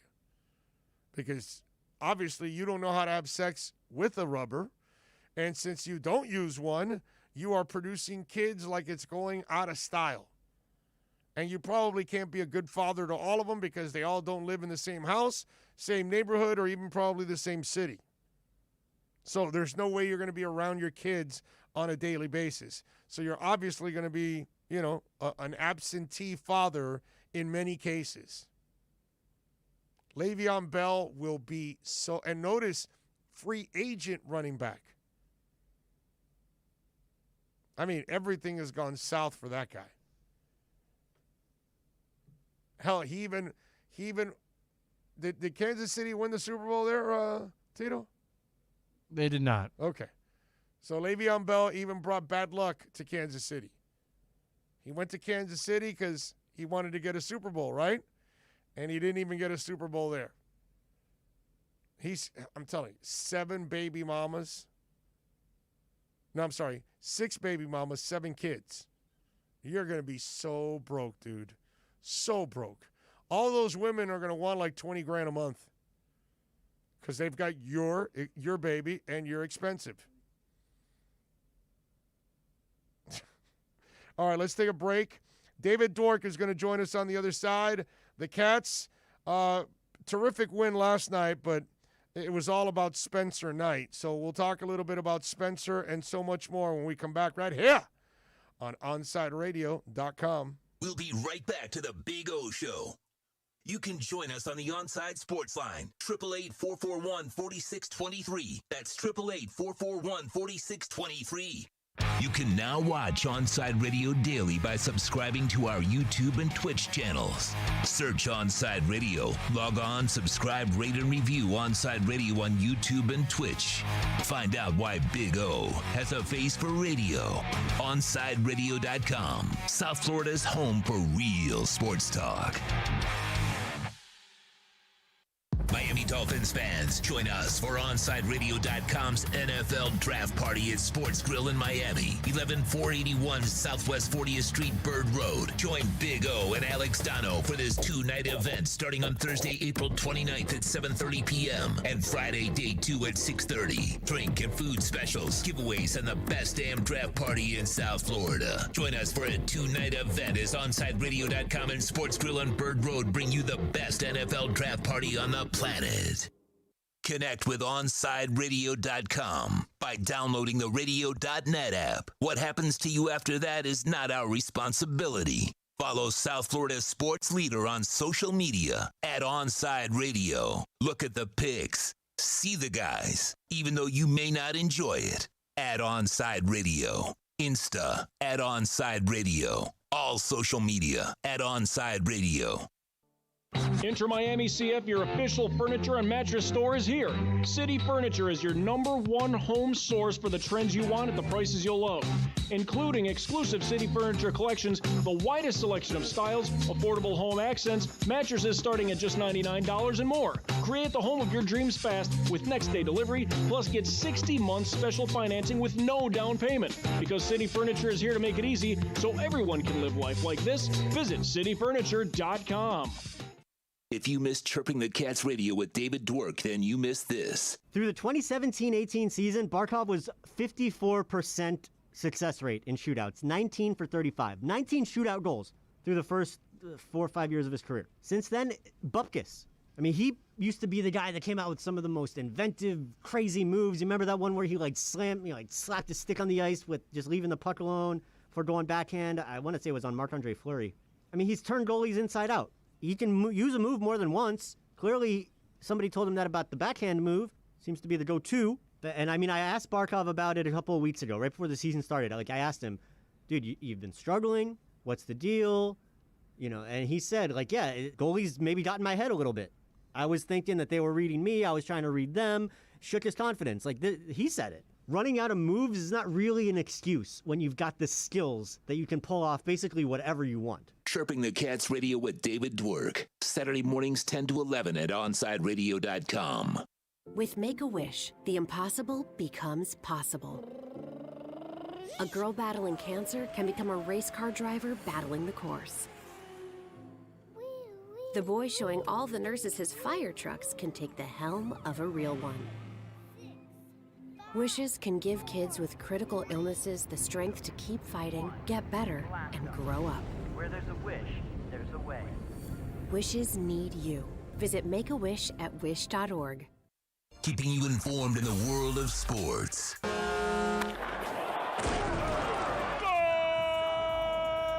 With an OnsideRadio.com sports update.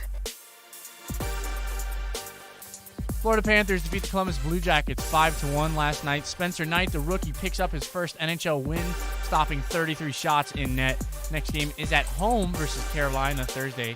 Puck drop is slated for 7 p.m. Miami Marlins currently battling with the Baltimore Orioles. Marlins still knotted up at 0, looking to get the win in the second game.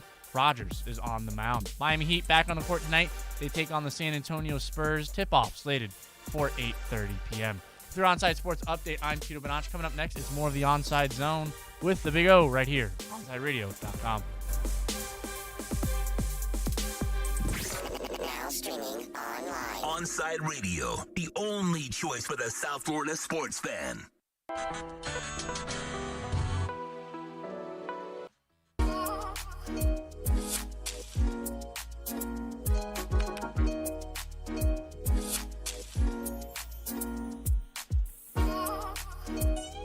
All righty. Welcome back. Promised you David Dwork will be kind enough to join us to talk a little Panthers. And, of course, you can catch Chirping the Cats radio program every Saturday from 10 to 11 a.m. right here, exclusively at OnsideRadio.com. And, of course, you can catch the Panthers Minute every single day with David Dwork here. And last night, of course, he was covering the game as Spencer Knight had one hell of a night last night. Follow him on Twitter at David Dwork. David, good afternoon, my friend. How are you doing, sir?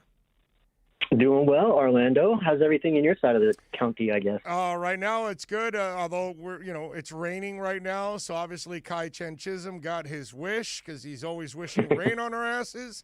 So it is what it is. But anyway, so I posed this question today. We have the roundtable question we do every day on the station, and the question was, well, Spencer Knight, kicked some serious ass last night. So do you continue the experiment, or do you eliminate it and just say, all right, the kid got a nice little appearance, and now you can have a seat for the rest of the year, let the other two guys take over? How do you handle this after Spencer Knight's performance? Is this an experiment that will continue, or is this a one-and-done type of thing? I think it's a one-and-done type of thing. I think that, with only 9 games left until the playoffs, and you're fighting for not only a division title, but you're fighting for a potential President's Trophy as the top team in the NHL right now. I think that they found a good spot to get Knight in on the second night of a back-to-back against a team that's playing probably worse than anyone in the NHL right now. So it was a good opportunity to get Knight that look. I have to wonder if perhaps this was something that was discussed before he signed as kind of an incentive, like, hey, if you sign now, you'll get in a game this season, you'll kickstart your NHL career.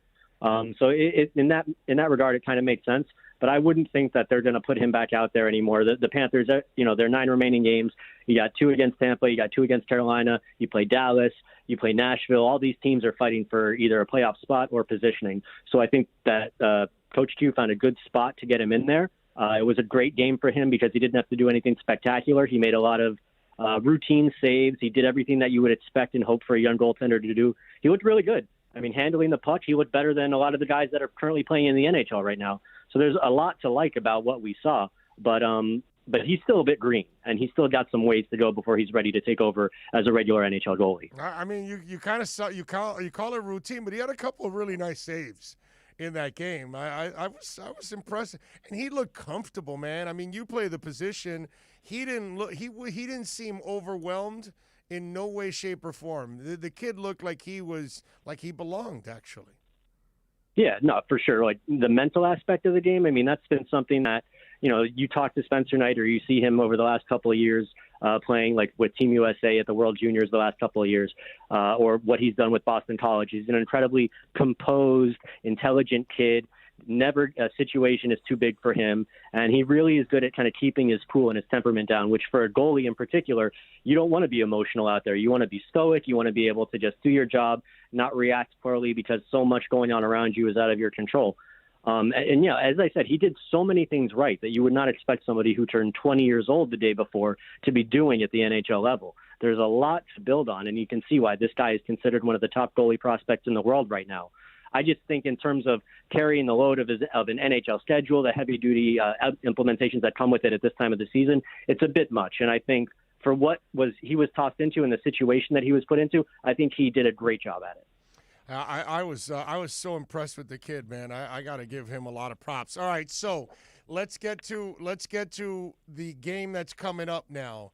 And I almost feel, dude, because they've gotten the best of the Panthers throughout the year, I almost feel like the Panthers, they not only need to win, they need to win both games against Carolina just to kind of send a message. And I know Carolina has a couple games in hand too, so that's also an issue. But I think you need to just mentally send a message to them like, you got the best of us, but now after all the trades and everything we've done, we're a completely different team right now, and we're playing much better, and we're going to be better than you are. How important do you think it is to win both games against Carolina, or is it not? I mean, in terms of the way that you presented it with the confidence building and with the message that it would send, in that regard, yeah, it would be great to get, 2 wins or 3 points the way you did in Tampa last week, something along those lines. But I think really when you're talking about the way the Panthers are approaching it, knowing that Carolina has been a team that's given them so much trouble this year, it's a team that is really, almost a mirror image of the style of play that the Panthers try to put out there. I think you just go into that Thursday game and you're like, okay, as you said, you've got a new stable of players. They're performing at a much better level than they had been previously. They're getting through these injury situations. So you want to go into Thursday's game. That's got to be the focus. You get those 2 points right there. And then you move on to Saturday. Overall, Carolina has really been the biggest test that Florida has faced all year. As good as Tampa has been, they've handled Tampa fairly well. And it's been Carolina that's been the problem. So I think for a litany of reasons, whether it's the standings, whether it's the confidence, whether it's sending a message, there are a lot of reasons that it's important for them to get a couple of wins, or at least, 1 out of 2. But you really want to send that message, especially considering, Orlando, these teams could very easily end up seeing each other in the first or second round of the playoffs. David, of course, you can follow him on Twitter at David Dwork. David, let me ask you, what is it exactly, outside of also Trocheck and them, what is it that Carolina and Trocheck are doing that they've been such a thorn in the side of the Panthers? And what the hell do the Panthers have to do to counter it and limit it and try to overcome it so they can produce a couple victories? I mean, really, the last few games they've played Carolina, it's come down to one simple thing for Florida, and it's stay out of the penalty box. 5-on-5, the teams have matched up a lot better the last few times they faced each other. It's when Florida gets into penalty trouble and you let Carolina and their top-ranked power play go out there, and they have shredded the Panthers. And that's been a big part of why they've struggled against Carolina. 5-on-5, it's much more even matched, and I'm really anxious to see. It's gotten better as the season's gone along. Now with Florida's new additions, they're playing even more of a possession speed game. I want to see how they're going to match up against Carolina 5-on-5. But at the end of the day, when you've got as talented of a power play as Carolina has, and that's where Trocheck has really burnt the Panthers, is on the power play, you've just got to do yourself a favor and do the best that you can to stay out of the box. Because that was the message going into when they played Carolina up there a couple weeks ago, was that you're good against this team 5-on-5. You just can't give their power play a chance. And even with that topic of conversation heading into it, they could not stay out of the penalty box, and they got burned again. So that's going to be the key coming into these games this week. Not so much the 5-on-5 play, but can Florida stay out of the box?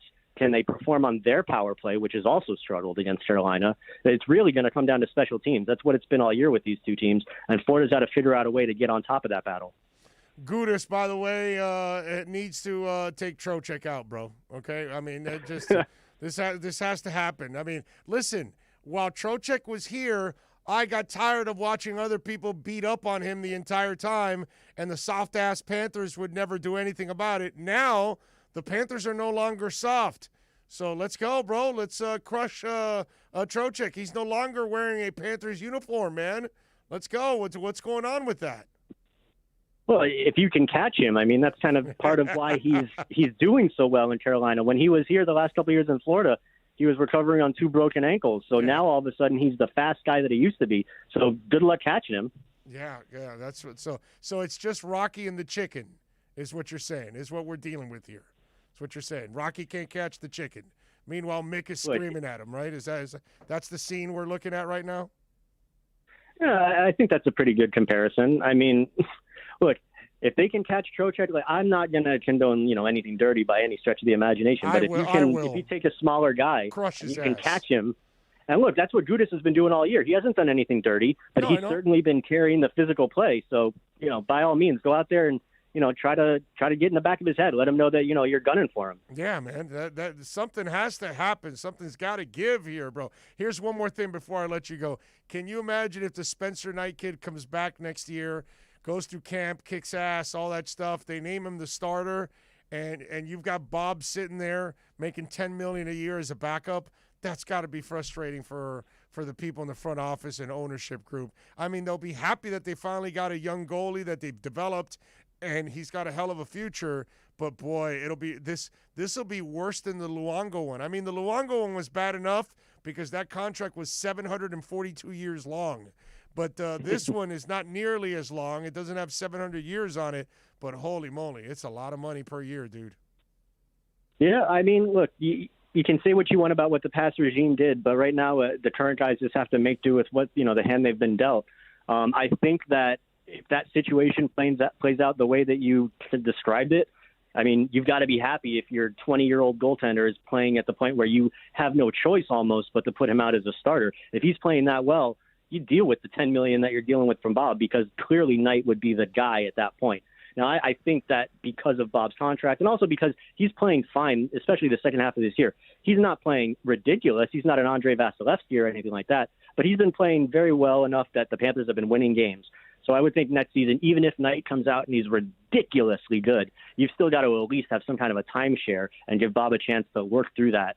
But look, I can tell that you're going to have a Spencer Knight jersey probably by Christmas this year. Well, let's hope so, bro. Let's hope so. Just because you seem to love him so much, man. Well, dude, I love what I saw yesterday. And listen, how long have we been waiting? Marcia Salt and all these other guys that have come through that we thought that they were going to be the next guy and be the first guy.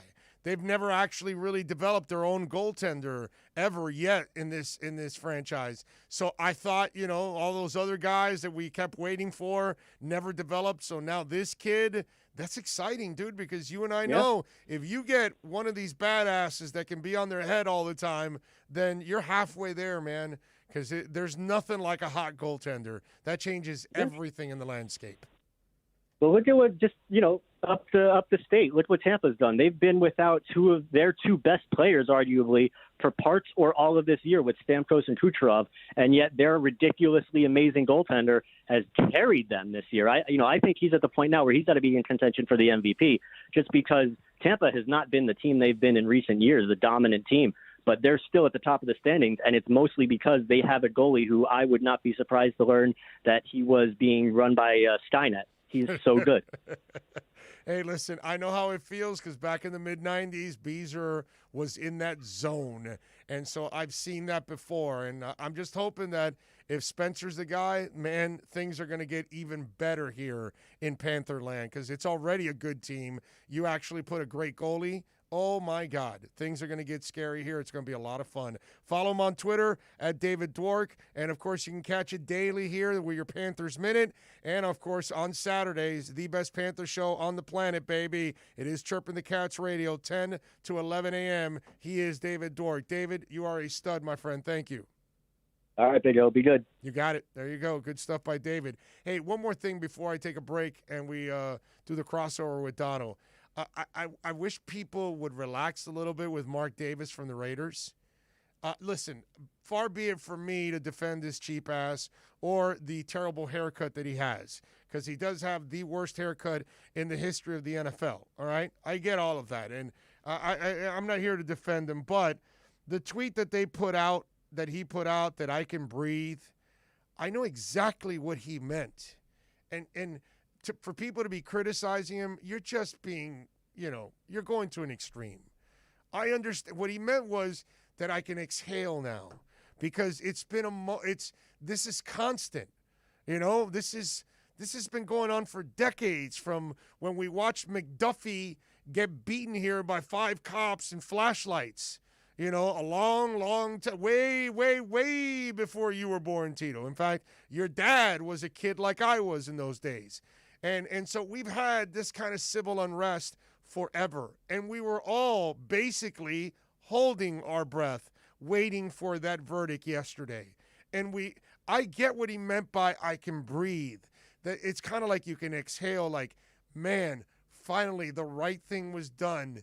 Finally, we don't have to deal with these kind of situations that we've constantly dealt with for decades, where cops get away with a crime. And that's what he meant. It's not a play off of words from George Floyd saying, I can't breathe. I get what he meant by it. Was it the best choice of words? Was it the most ideal choice of words? Of course not. But it's not worthy of him getting killed. There's a lot of other things like that terrible haircut that we can pick on the man for. But leave the man alone. He meant well with it. I understood what he meant by that. Maybe not perfect, but damn it, man. Sometimes think a little bit out of the box and understand what somebody. Not all of us are perfect. We're all going to screw up sometimes. We want to say something, we mean well, but maybe it doesn't come out perfect. But it wasn't with any malicious intent. You can tell, man. Come on. It's ridiculous. Leave the man alone. Pick on him for his haircut. Let's come back for the final segment right here on OnsideRadio.com. We'll be right back to the Big O Show. You can join us on the Onside Sports Line, 888-441-4623. That's 888-441-4623. For over 20 years, Mr. Glass has been committed to the safety and satisfaction of our clients. Our products are the culmination of innovative engineering, aesthetic appeal, and the highest levels of quality. Through our legacy, Mr. Glass strives to impart the true meaning of quality, service, and sustainability to new generations. Reputation, experience, and trust is why clients choose Mr. Glass. Live the future now. Locate a dealer near you today. Baseball fans will go deep into the count with Alex Aguirre and Christian Chase. Catch the show that talks Marlins and all the big stories in the major leagues. Saturday at 8 a.m. exclusively at OnsideRadio.com. Can I get a captain? Captain and what? Captain and Ginger. I can't hear you. Captain and Ginger. He was a captain and Ginger. Captain and Ginger. He was a captain and Ginger. Captain Morgan, official partner of Major League Soccer. Hey, it's Big O for EJD Construction, your custom home builder, additions and home remodeling. Our lives have changed. We're making our homes more of an oasis. Call the right place. Call the right people. Eric at EJD Construction for over 16 years. A-rated member of Angie's List in the Better Business Bureau. 305-433-4843. That's 305-433-4843 for EJDConstruction.com. Let's raise a cup to the first among us who put themselves last. To the risk takers, the mask makers, the heroes on the front line and online. To the ones keeping shelves full and keeping us hopeful. To those who don't stop and those making all the stops. To the ones who pick up, suit up, and never let us down. From all of us at Dunkin' to all the heroes keeping everyone running, we thank you. Hey, it's Big O. You know, air quality in your home or business is so important now, folks. That's why you've got to call M&S Air Conditioning. Let them install a high-efficiency polarized air filter in your AC unit that attracts, captures, and destroys biological contaminants to improve your air quality. M&S is always on call from 7:30 a.m. till 9 o'clock p.m. and, of course, emergency Sundays. Call for more info on high-efficiency air filters and their preventative maintenance plans. Visit M&S Air Conditioning at ac-florida.com. At Baptist Health, we are ready to serve, to treat, to safely proceed with your procedure. We're ready for ER visits and office visits with skilled surgeons, advanced medicine, and multidisciplinary teams. We're ready for new arrivals and new recoveries. We are ready. We're ready to diagnose, treat, and manage anything that comes our way with exceptional care and comfort. With the same preparedness and compassion you've come to expect from Baptist Health. And we are ready. We're ready. We're ready to care for you. You're listening to OnsideRadio.com. Catch up anytime by downloading the MyTuner Radio app. OnsideRadio.com, South Florida's true hometown station.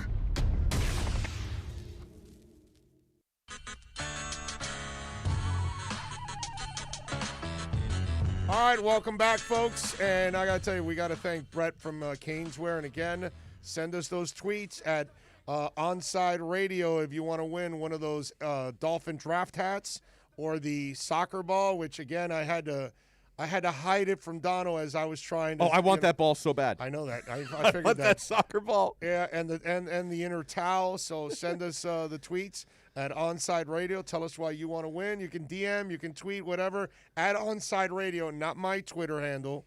None of the hosts. You're not going to win it there. Only at Onside Radio, and follow Onside Radio while you're there. We thank Brett at Caneswear. We thank Clay Ferraro from WPLG and David Dwork, of course, from Chirping the Cats Radio here on Onside Radio on Saturdays from 10 to 11 a.m. All right, Donald, you know, I try to find sometimes some material for our crossover to I love it. Talk a little bit. And obviously, Jake Paul has been on a roll, knocking out Nate. Now he knocked out Ben Askren. So I read this morning, dude, where now he's calling out Cormier. and I'm like, oh my God, be careful what you wish for. I mean, yeah, dude. Okay, again, I defer to you as always, in this case. And I've seen Cormier fight a couple times. That dude can punch, bro. And he's got some power with that punch. That's not a dude I want to mess with. Yeah, big difference for a couple of reasons between Cormier and Ben Askren. Cormier is a lot larger than Ben Askren, first of all. Yes. And even though, DC comes from a similar background to Askren, elite college wrestler, Olympic wrestler, but DC actually worked on his hands. Yes. When Cormier became a professional cage fighter, he actually worked on his boxing, and he got pretty good at it. Like Daniel Cormier is a pretty. From what I remember, they're hammers. Yes. Those are heavy hands that he hits you with. And he throws combos. Like he's got some good boxing.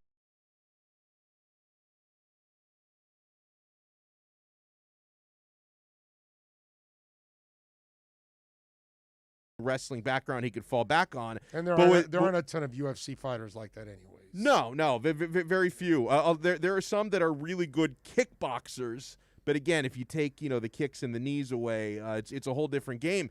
But in the case of Askren, as we know and as we saw, the guy's got no hands whatsoever and never worked on it. Like clearly didn't prepare it before that clearly fight. Didn't even prepare for the fight either. Not at all. Not at all. He really thought he could get off the couch and beat the kid. Yeah. He really underestimated the kid big time. But Cormier will not underestimate him because he's already watched the kid embarrass two people, and I doubt he. Now Cormier says, this isn't even worth my time. Yeah, I mean he's retired. And all that. Yeah, he's a family man. I don't know if he really now wants he to has do it. a lot more to lose off of this too. You know yeah, what I'm saying? I really want. I would.